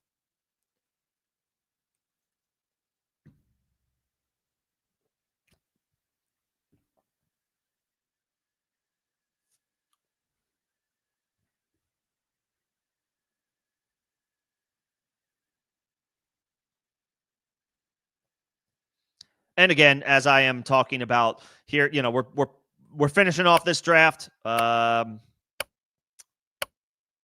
And then I will be sure to comment on each human build. I can briefly discuss the computer builds, and then we'll call it from there. I appreciate everybody coming in and hanging out today. All right, there's the mock in all its glory. I will not talk about myself first. I will talk about all of the other participants first. Thank you to everybody who joined the mock. There will be another opportunity to join a mock draft on Thursday, 6 p.m. Eastern, same time, same place. So if you're interested, be sure to tune in then. Full PPR, 1 quarterback, 2 running backs, 3 wide receivers, a flex, a tight end, a flex, a kicker, and a defense. I will start with Mike and then talk Crumply Heads, Feverish, Finaro, and then Steve. Teams 3, 4, 6, and 9, respectively. Mike started off with Gibbs over Bijan Robinson in full PPR. That's not outlandish. That's not crazy. So perfectly fine with that pick. Bucky Irving with the second pick, and then grabbed his starting trio of wide receivers: Smith-Njigba, DJ Moore, Cortland Sutton, Isaiah Pacheco in the 6th round. I think this maybe was where we lost Mike to some auto picks, but Mark Andrews is not a bad pick in that spot. He has gained some early season appeal due to the injury to Isaiah Likely, so I don't hate that. I don't like the Goff pick. Goff is a good NFL quarterback. He doesn't get me. He doesn't intrigue me for fantasy purposes. There could be a downgrade in that offense's performance this year. Could, not will, but could.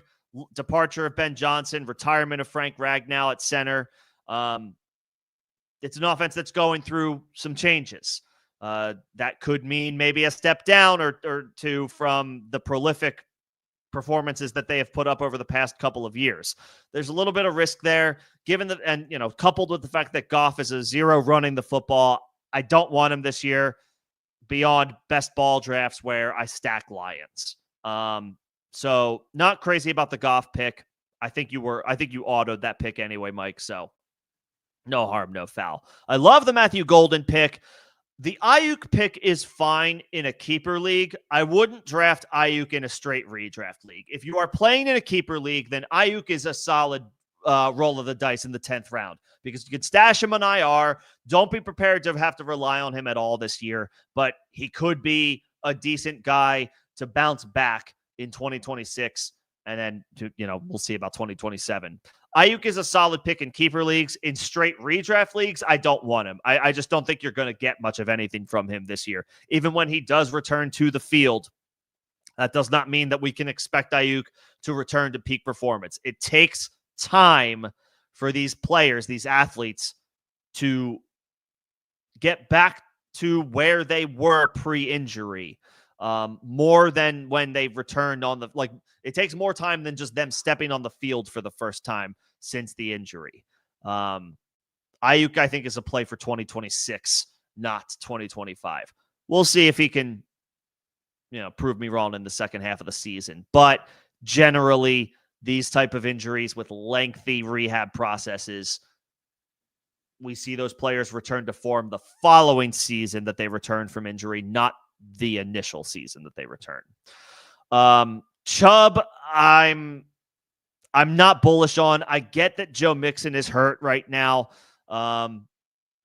Chubb might, if Mixon misses extended time and Chubb falls into the end zone 7 or 8 times, then great. So be it. You found a decent RB3 or RB4 that, maybe has some flex appeal and some plus matchups.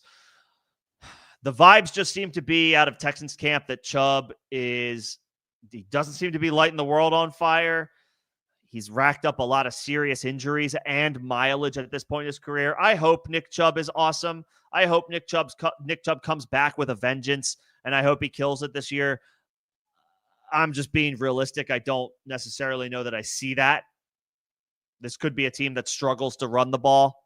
Hurt Joe Mixon, hurt an old Joe Mixon, previously hurt and old Nick Chubb. Woody Marks was a 4th round pick. Who do they still have there? Do they have a Gumbawale? Daria Gumbawale? I forget if they have him still. Some just vets. Anyway, I'm not crazy about Chubb. I hope he has a renaissance season. I hope he turns back time.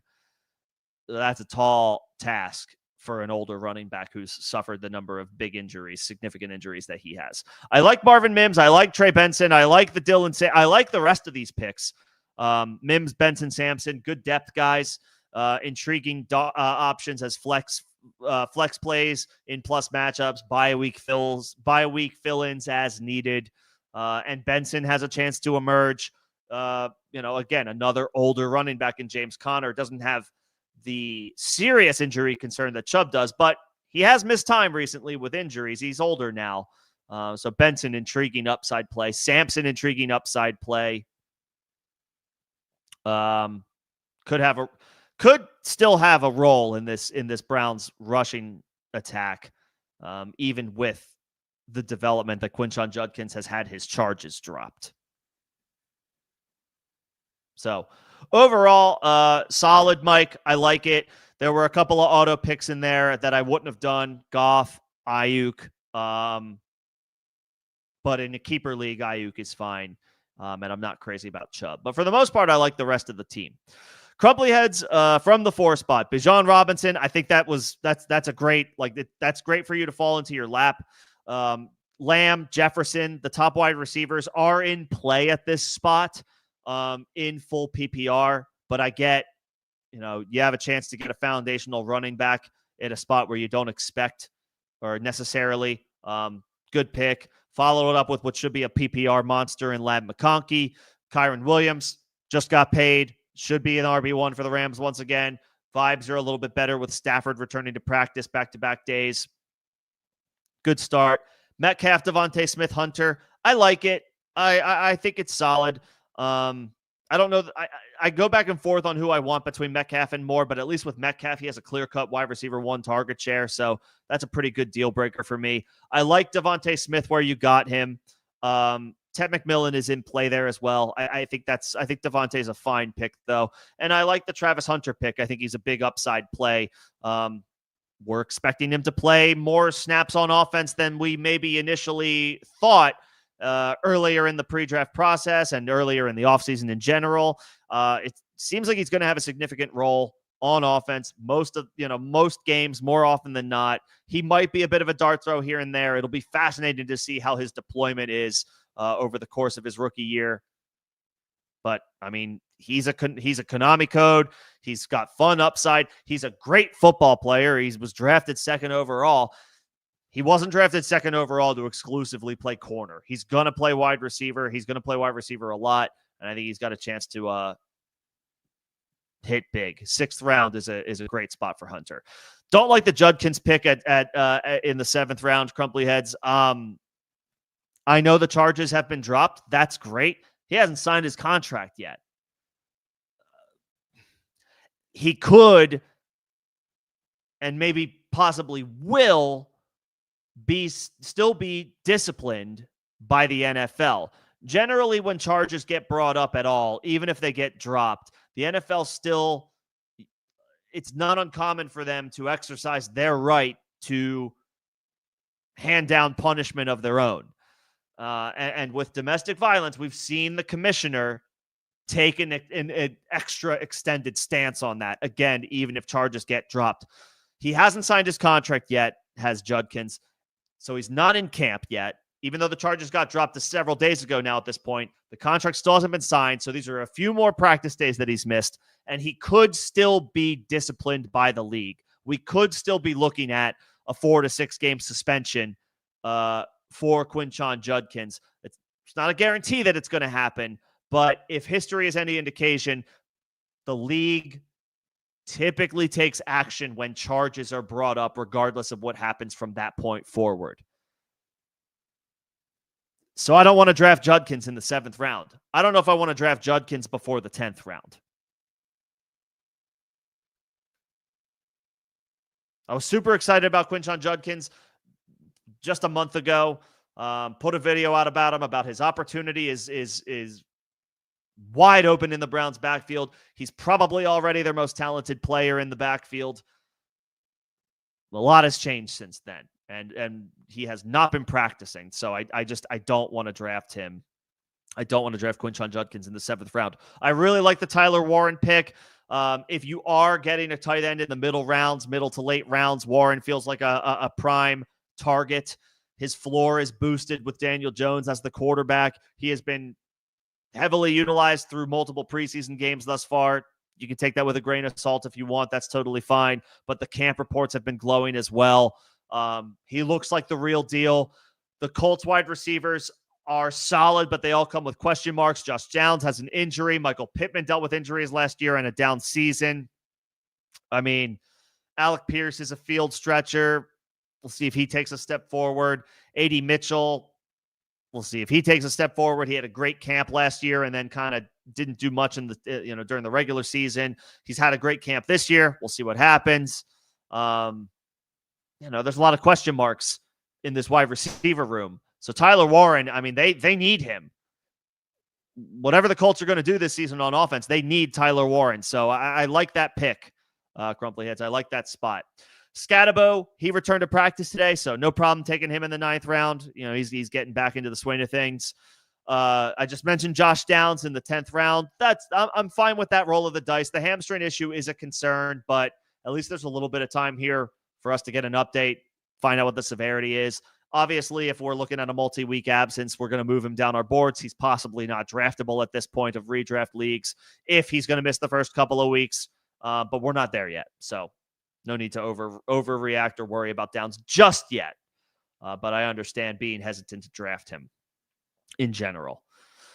Keon Coleman, fine, wide receiver depth. And then I like what you did with your quarterbacks, Crumply Heads. You took Caleb Williams and Drake May, 2 guys with, I think, pretty solid expectations. Williams was the number 1 overall pick last year. Ben Johnson comes into town, installs a new offense with high expectations. Drake May has high expectations this year. He looked good in a bad situation last year. The situation is improved this year. Offensive line should be better. They drafted Will Campbell. They signed Stephon Diggs. They drafted Travion Henderson. The line should be better. The skill position play should be better. May looked like a solid quarterback last year, and he looked like a solid fantasy quarterback last year too, because he'll run. May will run. So I like what you did there at quarterback. You wait some more, and then take 2 cheap guys with upside at the end of the draft. That's well played. That's well done, Crumply Heads. I like your draft overall. I don't like the Quinshon Judkins pick. Everything else is solid. Everything else is fine. Team 6, Feverish Finaro. I hope I'm saying that correctly.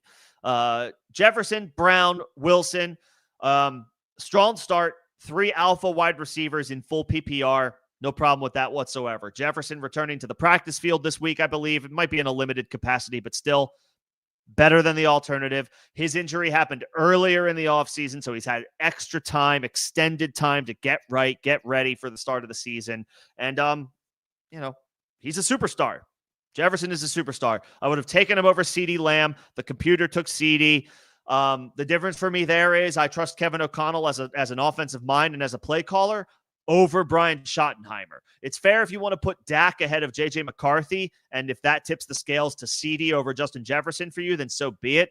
But I think Jefferson straight up is who I would prefer, and the offensive scheme and the coaching staff has the edge for me in Jefferson's camp. So I would take Jefferson over Lamb. So for him to fall to 6 in full PPR feels quite nice. A.J. Brown also falling to 2.7 a bit. Is a really nice deal. Obviously, the concern is the hamstring injury. If this time next week he is still rehabbing a hamstring injury and not practicing, I don't know that I want to take A.J. Brown at the 2.07. I might take him in this range, which feels crazy to say, like at the 2.3 turn, but we need to know he's healthy. And right now he's rehabbing. So it's fine right now for the purpose of just a simple mock draft to take him at 207 in full PPR. If he's 100% for week 1, then that is a great spot for A.J. Brown. We'll see. And then Garrett Wilson at the 306. Look, at the very least, he's going to get a wide receiver 1 target share. It might be gross. Maybe don't watch Jets games unless you're a Jets fan. Sorry, Jets fans. I want to believe in Justin Fields. I like Justin Fields. I have liked Justin Fields since the pre-draft process for when he was drafted a few years ago, but that might have been liking him too much in fantasy and not enough realistic evaluation as his play as just a pure quarterback at the NFL level. He's on his 3rd team in 3 years.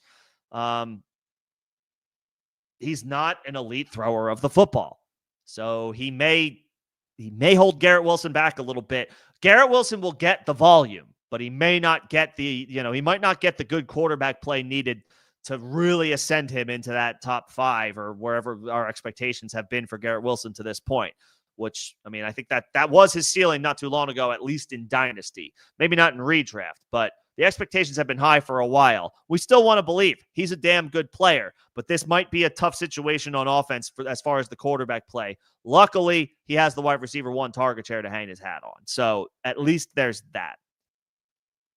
And then Henderson, Swift, Caleb Johnson. I like the Henderson pick.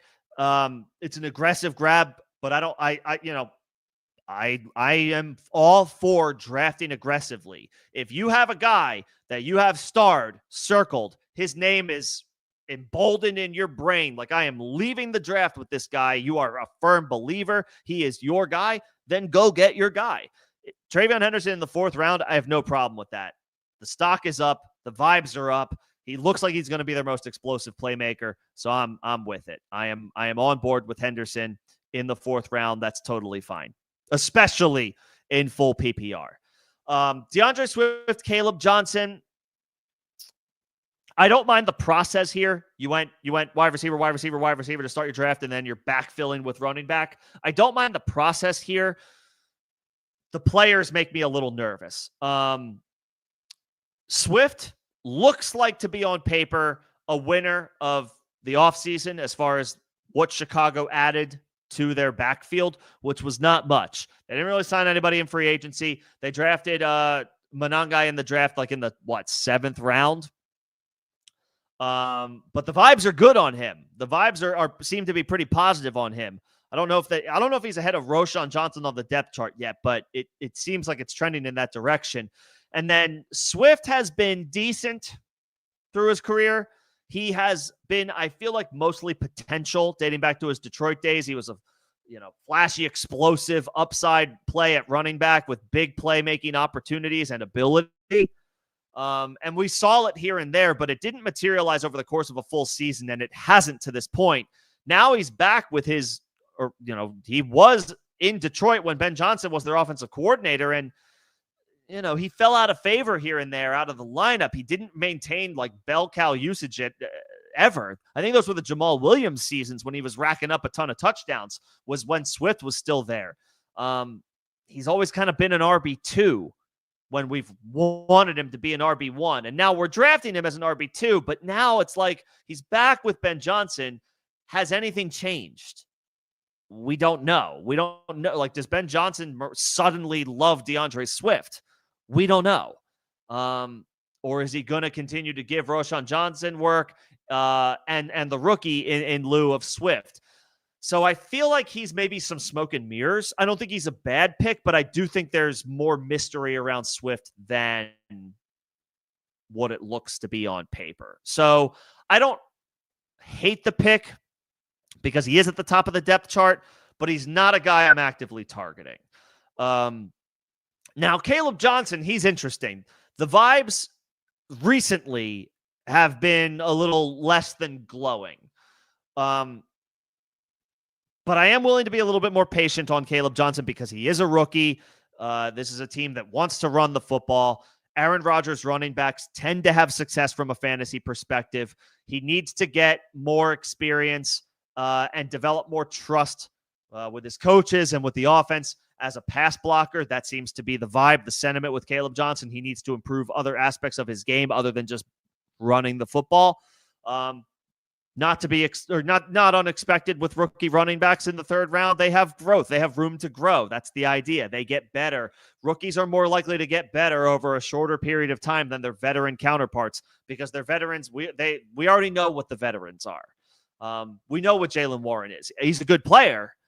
He's a good player. He's a much more complete back at this stage of his career than Caleb Johnson is. But Caleb Johnson, I think, offers a little bit different of a dynamic that Jaylen Warren doesn't. And eventually the Steelers are going to, make sure he's a regular part of the game plan if he isn't from day one, from the jump. He might not be. I think he might be a slow burn. But that being said, I'm not trying to say that in a bad way. I think Caleb Johnson is a guy that we need to be patient on, but he will be worth it. When is the Steelers bye week? I'll look that up.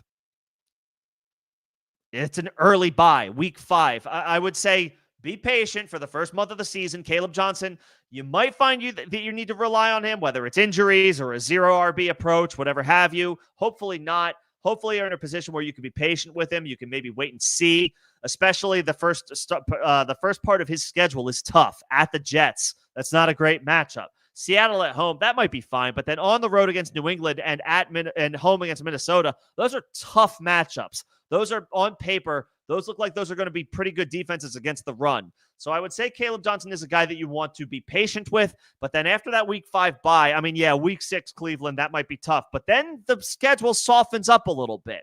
Cincinnati, good matchup. Green Bay, tougher, but at least it's at home. And now we're in a mid-season rookie as opposed to early season rookie. Indianapolis should be fine. Chargers should be fine. Bengals, great matchup. Bears, a little bit tougher. Buffalo, at least it's at home. Baltimore, a little tougher, but then Miami should be a little bit better. Detroit, Cleveland. Now we're talking months from now. We'll see. A lot can change between now and then.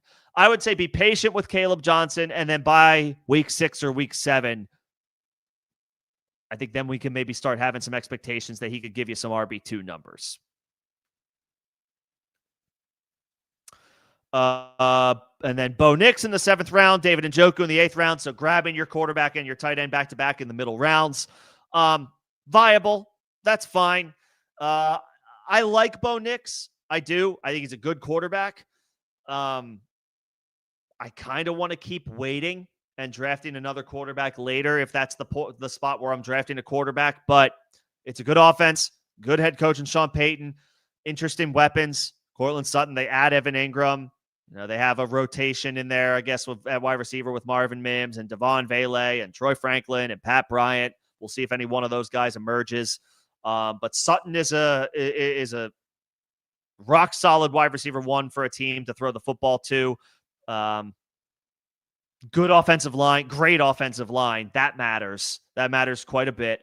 I like Bo Nix. He had a great rookie year last year. He exceeded, I think, a lot of people's expectations. So expectations are going to be high in year 2. Consequently, his ADP is in the 7th round. It's not that I dislike Bo Nix, but I might be able to find similar production a few rounds later, so I might continue to hold. I like Njoku, though, in the 8th round. That's a mid-round tight end that I'm perfectly fine with. Now that we know that Flacco definitively is going to be the starting quarterback for the Browns for at least the first few weeks of the season, Njoku has a little bit better of a chance to get off to a strong start with Flacco than I think he would with the other quarterbacks on this roster. So I like taking the swing on Njoku in the middle rounds with Flacco at quarterback. Higgins and Pittman, solid depth. I like Higgins. Intriguing rookie. Shouldn't take long for him to become maybe not a focal point, but a regular contributor in the offense as their 2nd round pick, high 2nd round pick. 2 picks away from being a 1st round pick is Jaden Higgins. So they clearly feel strongly about him. Pittman should be a bounce back candidate. I like his ADP in the 10th round. And again, Daniel Jones should boost his floor. And then we got Bill Croskey-Merritt, the bee's knees right now. Everybody's favorite rookie, maybe everybody's favorite player, to be honest, is Ja'Cory Croskey-Merritt. Rolling the dice that he is looking at an expanded role with a Brian Robinson trade, so hence the 11th round draft capital. Even if Brian Robinson doesn't get traded, I think that's a perfectly fine spot for him. They seem to quite like him. They seem to want to get him a role sooner than later, so I'm fine with that spot. If Brian Robinson does get traded, Croskey-Merritt's going to go 2 rounds higher than he's currently going. He's going to be a top 100 pick under the pretense that he's going to be the team's starting running back. We will see. A lot to still unfold there. Lots of time before the start of the season. Trey Harris, it seems like he's kind of falling behind a little bit in the Chargers wide receiver room, but Quentin Johnson is hurt. Somebody else picked up an injury for them. Not Ladd, not Keenan Allen, not KLS. Quentin Johnston picked up an injury, and then I think there was another wide receiver for them that picked up an injury. So, maybe Trey Harris isn't too far away from an opportunity, but it seems like Keandre Lambert-Smith is maybe ahead of him. Again, we only know so much from offseason, practices, training camp, preseason games. We can only deduce so much. Trey Harris was the team's 2nd round pick. So draft capital could certainly play a part here. I'm not quite sure, though, that the vibes are necessarily positive on Trey Harris, but we'll see. They do seem positive for Braylon Allen, though. I like that pick. I think Breece Hall the vibes seem to be that Breece Hall is in a timeshare with Braylon Allen and Isaiah Davis. I have almost moved completely off of Breece Hall as a pick in the 3rd round. The vibes don't seem to be great. I want to believe in Breece Hall, but I don't know that I should be believing in Breece Hall. So I like the Braylon Allen pick in the 13th round. I don't know that he is 10 rounds of production worse than Breece Hall. And what I mean to say, like, good pick, good value pick. I think he's going to be involved consistently and regularly early on. Yeah, good squad. Good squad. I'm not crazy about the DeAndre Swift and Bo Nix picks personally, but everything else I'm perfectly fine with. Bo Nix, good quarterback, but he's expensive.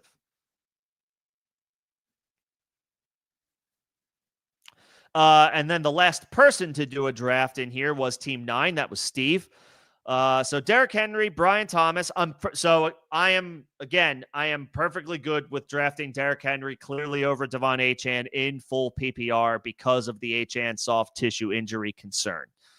So I'm perfectly fine with Henry. You could have taken Neighbors. You could have taken London. You could have taken Nico Collins. I might have gone one of those 2 guys over Henry in full PPR. I say might. I don't say definitely.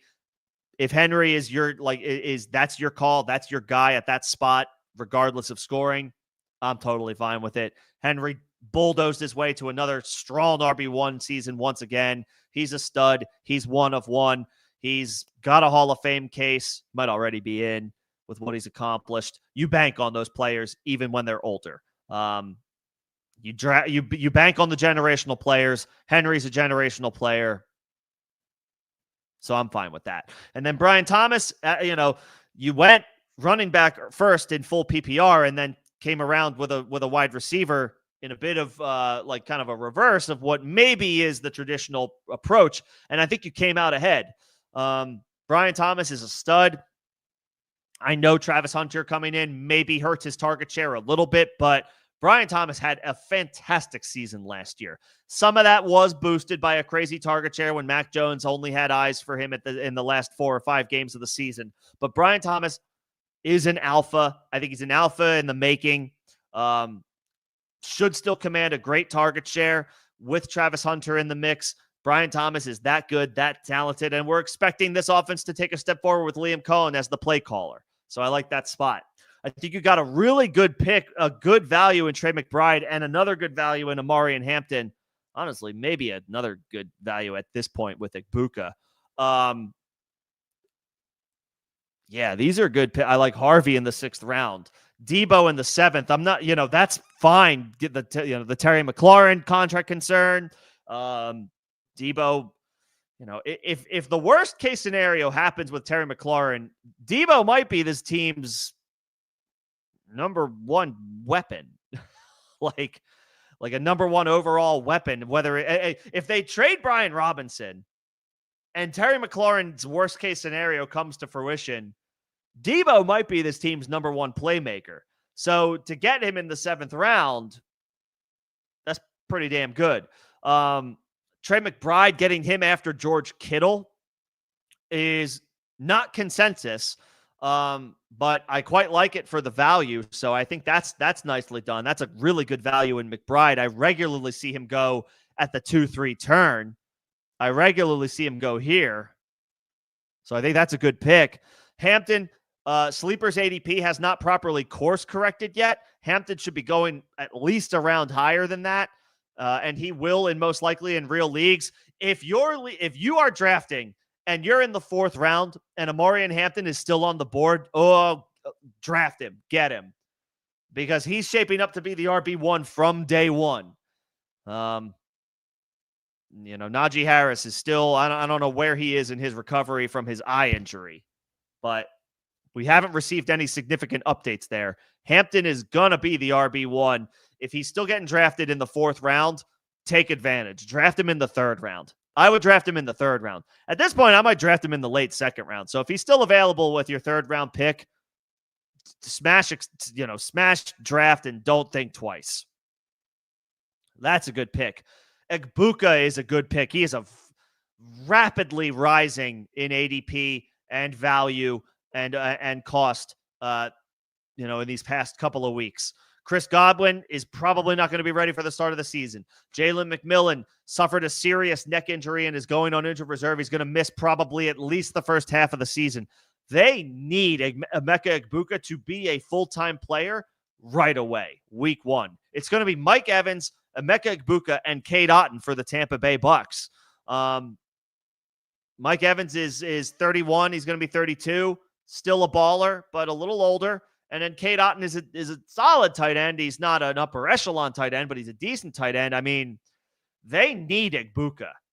They absolutely need Egbuka for the first half of the season to be a pillar of their offense. So, yeah, I mean, if you want to take him in the 5th round, no arguments from me.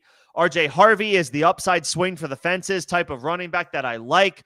Yes, he's more expensive than his counterpart, J.K. Dobbins, but this is a situation where I am okay with taking the more expensive player because he is a rookie with room to grow, and the explosive playmaker opportunity is higher for him than it is for J.K. Dobbins at this point in his career. So I like the Harvey pick. I like the Debo pick, late 7th round. I already talked about it, but he might be the team's number 1 weapon if Terry McLaurin's contract situation doesn't get better soon, and if they trade Brian Robinson, I mean, Debo's going to have a big role. Jacoby Myers, rock solid player for years, always beats his ADP. 8th round, better offense or better quarterback play anyway this year with Geno Smith. I like that pick. I like the Charbonnet pick. Getting a depth running back who I quite like in the 9th round. Kenneth Walker did return to practice a couple of days ago, but Charbonnet has improved each year. I like that pick. Cam Little in the 10th round is not something I would do. I get it. The hype is huge. He kicked the 70-yard field goal. Is he going to get a 70-yard field goal in the regular season? That would be pretty cool to see. Does your league give you 7 points for a 70-yard field goal, or do you just get 5 points for 50 plus? So, is it, do I really want to take him in the 10th round? I know he's got a huge leg. I know he's going to bomb some long field goals this year, and that's going to be fun. That's exciting. I just don't want to draft a kicker that high. I don't want to draft a kicker that high. If it works out, awesome, great. I just don't want to draft a kicker that high. Fields in the 11th round, good fantasy value for your quarterback. If he doesn't work out, you didn't spend premium draft capital on him. You can easily stream at the position or make a trade for a quarterback if need be. So I like the Fields pick at 11 in the 11th round. Jaden Blue, that's fine as a stash. He's nursing an injury right now. We'll see if he can come back and bounce back from the missed practice time that he's currently missing. That Cowboys backfield is ambiguous. We do not know what's going to happen in it. We do not know if any one player is going to take over. So might as well take the cheap rookie and hope for the best. But he is injured, so we're going to have to be patient with Jaden Blue. Keenan Allen, sure, veteran wide receiver for Justin Herbert. Don't know how much Keenan Allen has left in the tank at this point, but there are opportunities in this offense, in this passing attack. There's not a lot of proven commodities behind Ladd McConkey. Quentin Johnston still has a lot to prove. Keandre Lambert-Smith is a rookie. Trey Harris is a rookie. So Keenan Allen should operate and work ahead of those guys. So that's fine. That's fine. And then Woody Marks, like that. Yeah, solid dart throw at running back. Joe Mixon is hurt and old. Nick Chubb might be done. He might be at the end. So maybe it's Woody Marks. Maybe Woody Marks gets the first snap for the Texans week 1. Wouldn't that be wild?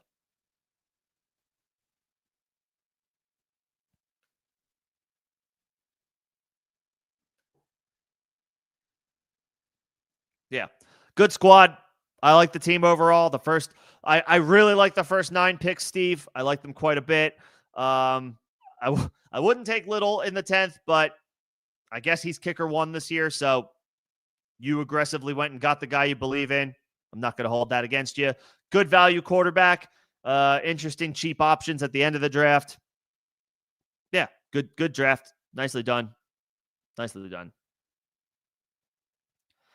And then my draft, I guess, just to round out the human drafts. I'm not going to pat myself on the back too much, I guess, but but in theory, I hope I like the draft. But Chase at the 102 in full PPR, I'll call that a win. I get his teammates in the 2nd and 3rd round, and T. Higgins and Chase Brown. I would have loved to build a full Bengals stack, but I was deprived of that. Joe Burrow did not last to 411, but that's okay. I ended up with Chuba Hubbard. Should give me some RB2 numbers. Adams in the 5th round, I like. Diggs in the 6th round, I like. Diggs, a wide receiver, 1 target share for an ascending quarterback. Adams gets some good news from his quarterback in Stafford returning to practice. I feel okay. Even though Adams will probably be his team's wide receiver 2, it's a good offense. If everyone's healthy, they should be fine. Pollard, getting in the 7th round, I like specifically because of the Tajay Spears high ankle sprain. He's going to miss extended time. Pollard should have a good chance to get off to a strong start, at least coming through in the form of volume. Pearsall in the 8th round, I will hammer that all day.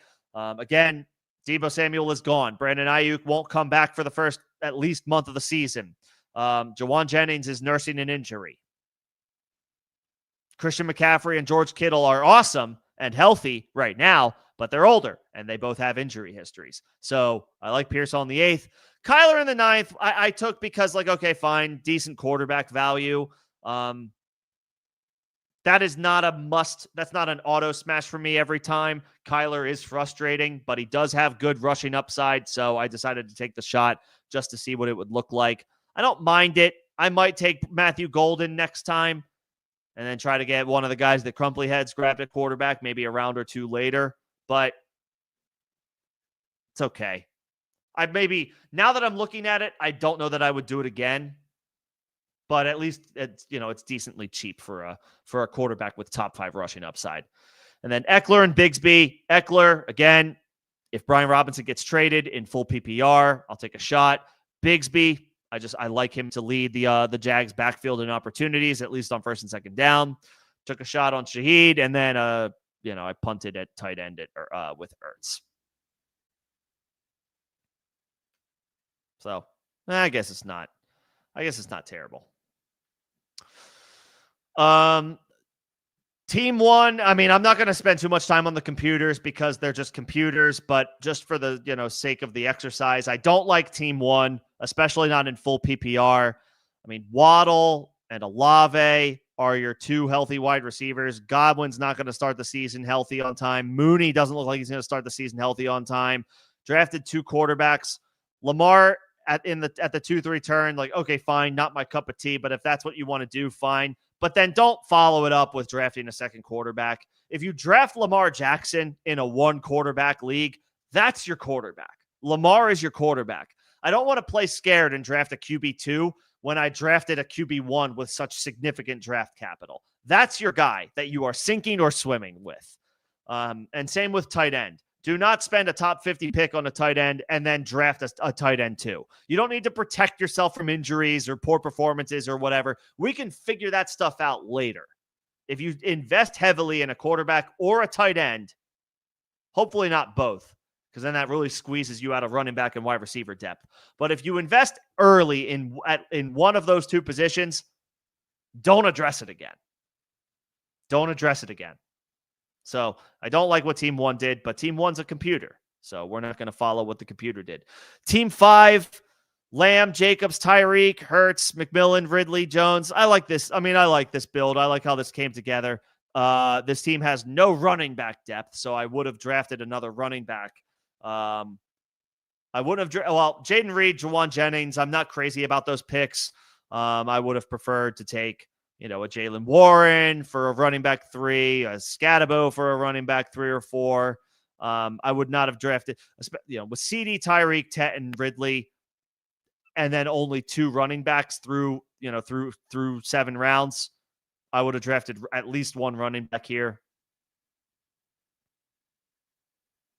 Everything else is well, again, don't draft Cam Ward if you drafted Jalen Hurts. If you draft Jalen Hurts in the 4th round of a 1 quarterback league, that's your quarterback. That's your quarterback.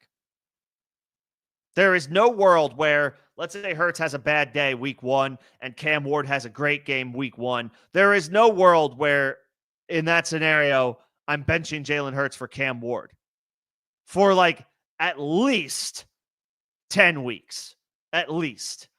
Don't draft a QB2 if you draft a QB1 high. Team 7, Amon-Ra, Bowers, fine. After that, I'm not. The running backs 3, 4, and 5 are okay, but not great. Breece Hall feels like he's headed toward a timeshare. He is a very difficult pick for me to sign off on in the 3rd round. I want to like Breece Hall.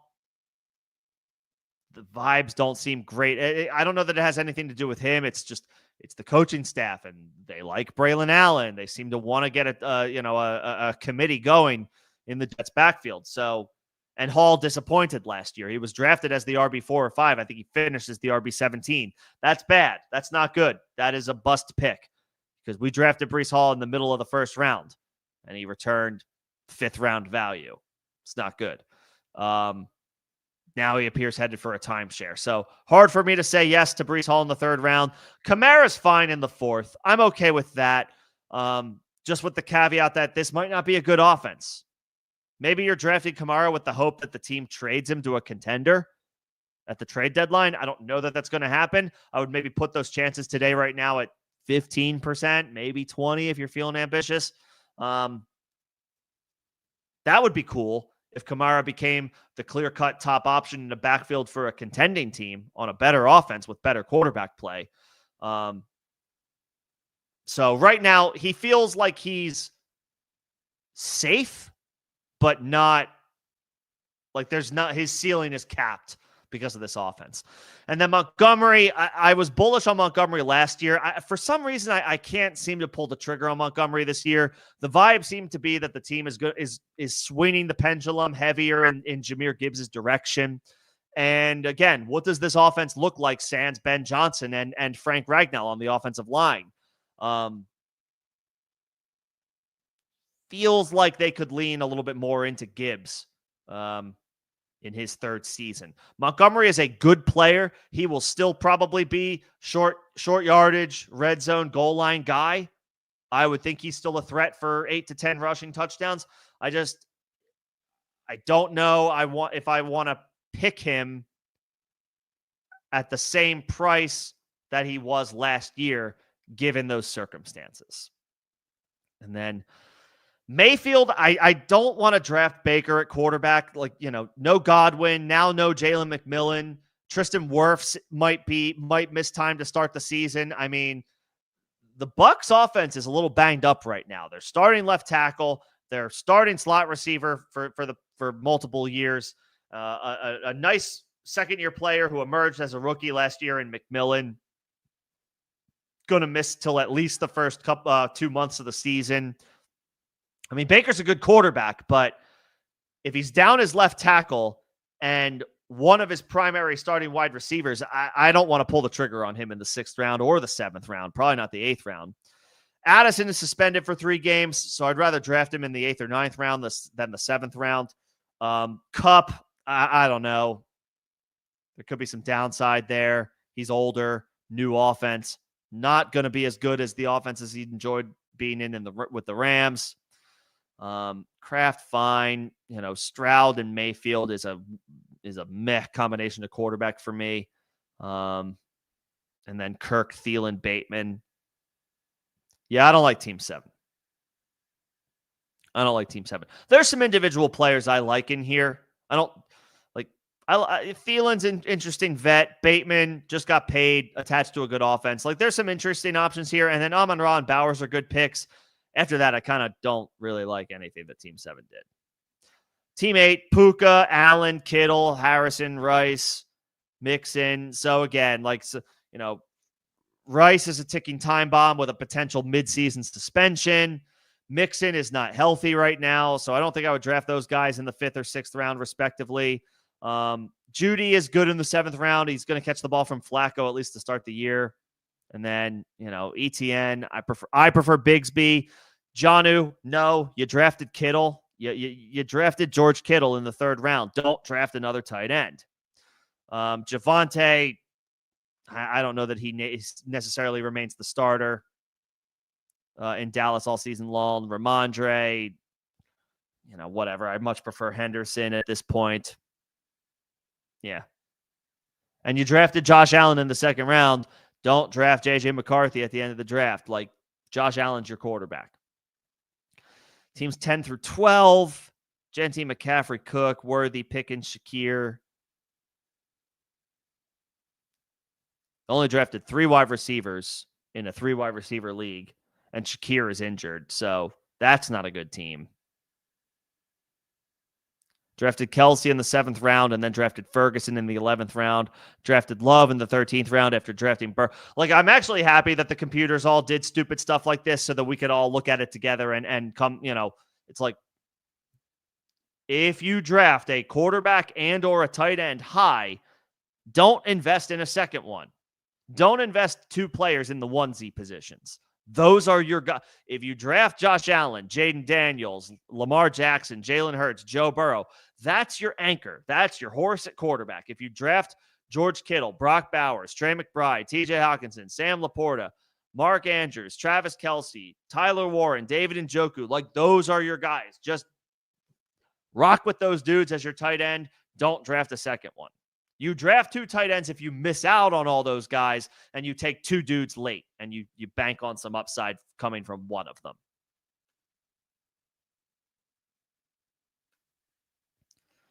And then Team 11. If Achane is healthy, actually, I don't mind this team.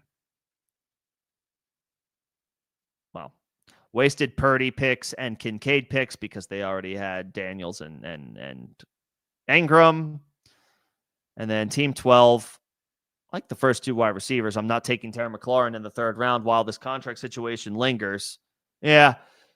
Every computer did, some chalky stuff that I wouldn't advise. Drafting 2 quarterbacks back like close together, drafting 2 tight ends. Yeah. So that does it for that draft.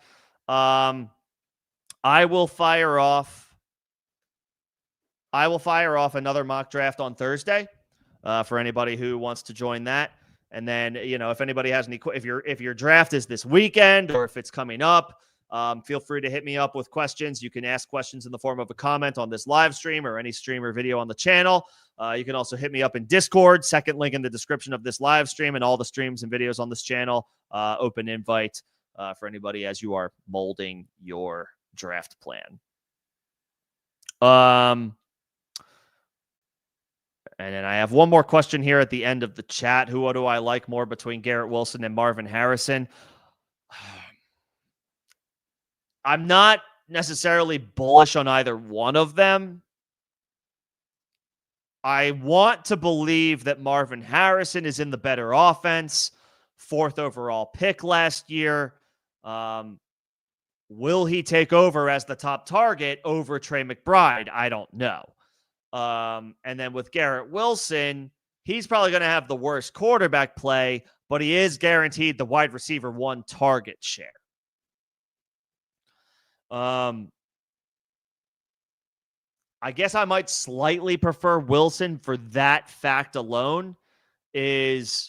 I know that Garrett Wilson is the Jets' top target on offense. I don't know that Marvin Harrison is the top target for the Cardinals' offense. I expect him to get better quarterback play, Harrison. I expect him to get better quarterback play than Wilson will. But I think Wilson's target share and wide receiver 1 role, weapon 1 role of the offense is way more established and confirmed than Marvin Harrison is.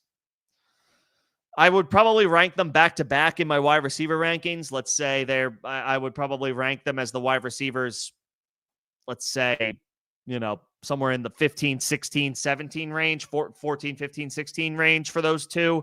Maybe I give the slight nod to Wilson. Again, I know he is the team's top weapon in the passing order, in the passing attack. I want to believe that that's Marvin Harrison for Arizona, but I don't know. It could still be Trey McBride.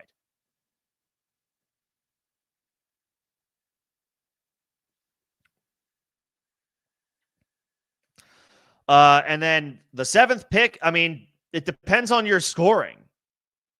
Is McCaffrey there? You could take Christian McCaffrey. I would probably take Christian. And if you don't, I know there's going to be a lot of people who are out on Christian McCaffrey after what happened last year.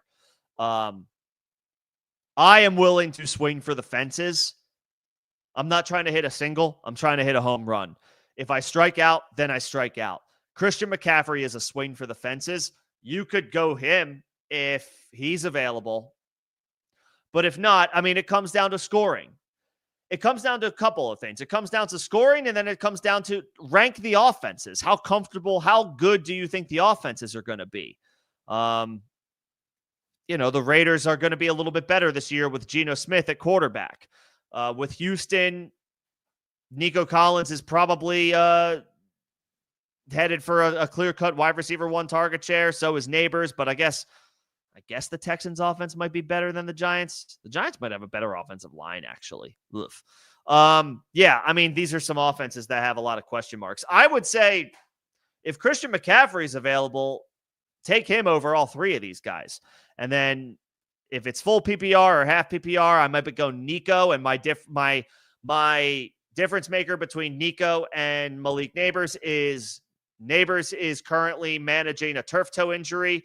Again, that stems back from his time in college. And Nico is not nursing a turf toe injury. So that would be the difference for me.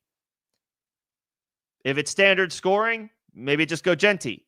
If it's half PPR, if you still lean running back, then you can go Genty. Again, I would go McCaffrey if he's available. And then if it's full PPR, then maybe that's a fair spot to say, all right, I'm going to take Nico Collins here. So your scoring matters. Who you think is going to be available to you at your second pick matters. That allows you to maybe try to angle for some balance. If you think there's good running backs available to you at your second pick, then take Nico. If you think there's going to be good wide receivers available to you at your second pick, just based on how you think the board will go, then take McCaffrey or Genty. You know your league mates better than I do. I try to remind everybody of that whenever I can. You know your league mates better than I do. You know their tendencies. You know what they are accustomed to do, whether it's in the draft or their style of approach in the draft and their game plan of attack week to week. Go off of that. Play off of that. And go from there.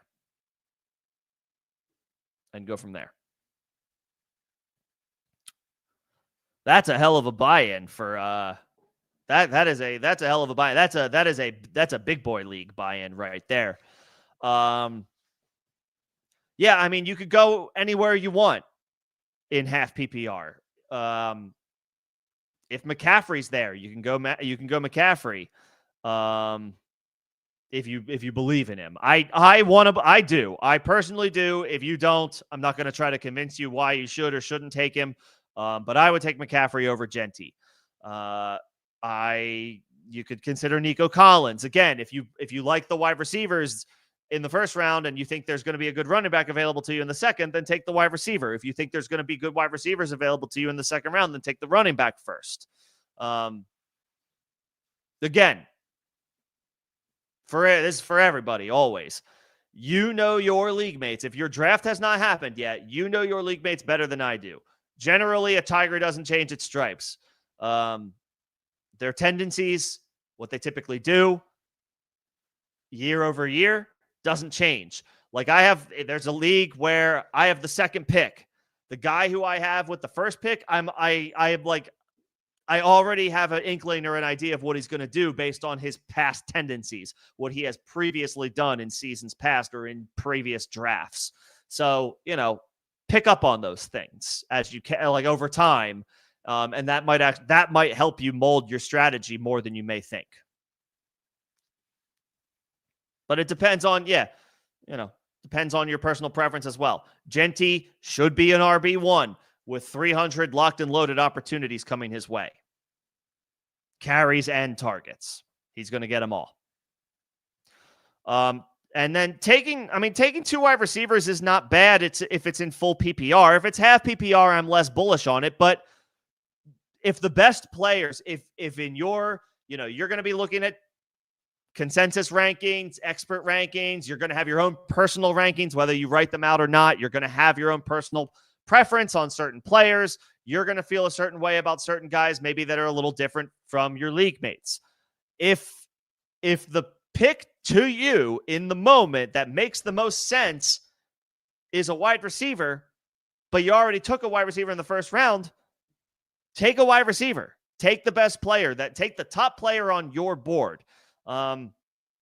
Whatever makes the most sense to your draft construction, who you think is going to be available to you later in the draft, and your scoring settings. If it's full PPR, back-to-back wide receivers is fine. Even half PPR is fine. Standard scoring, yeah, okay. Maybe you want to grab at least one running back. You probably want to make sure you grab at least one running back with your first two picks, and then probably two with your first three. But half and full PPR, I mean, you can open up wide receiver. I would tell you to get probably at least one running back through your first three picks at the very least. But do what makes the most sense. Don't reach for a running back just because you need a running back.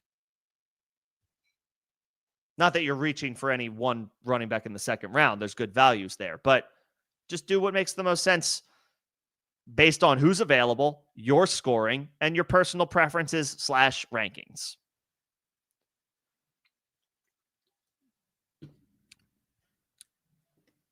All right, I am at the end of the chat. And the mock draft is wrapped up. I will do another one. I will make sure to kick off another one on Thursday. I will be back on Thursday, 6 p.m. Eastern. Again, if you have any questions that come up after the fact, you can feel free to hit me with a question in the form of a comment on this stream or any other streams or videos on the channel. Plenty of preseason, off-season content that I have put out. Feel free to check it out if you haven't, highlighting some certain players and how I feel about them. As your draft is approaching, you can join my Discord. If you're not a part of my Discord yet, open invite, second link in the description of this live stream and all of the streams and videos on this channel. Otherwise, I will be back on Thursday, 6 p.m. Eastern, kicking off another mock draft. As always, taking your guys' questions as they come up, and then whatever else you guys need as we continue to move through this final stretch of the NFL offseason / preseason. I think that's it for tonight. Appreciate everybody coming in and hanging out. Thank you guys so much for the time. Thanks for everybody who joined the mock draft and for hanging out and talking shop in the chat, whether it was questions or comments. I will see you guys on Thursday. Everybody have a good night. Thanks, everybody.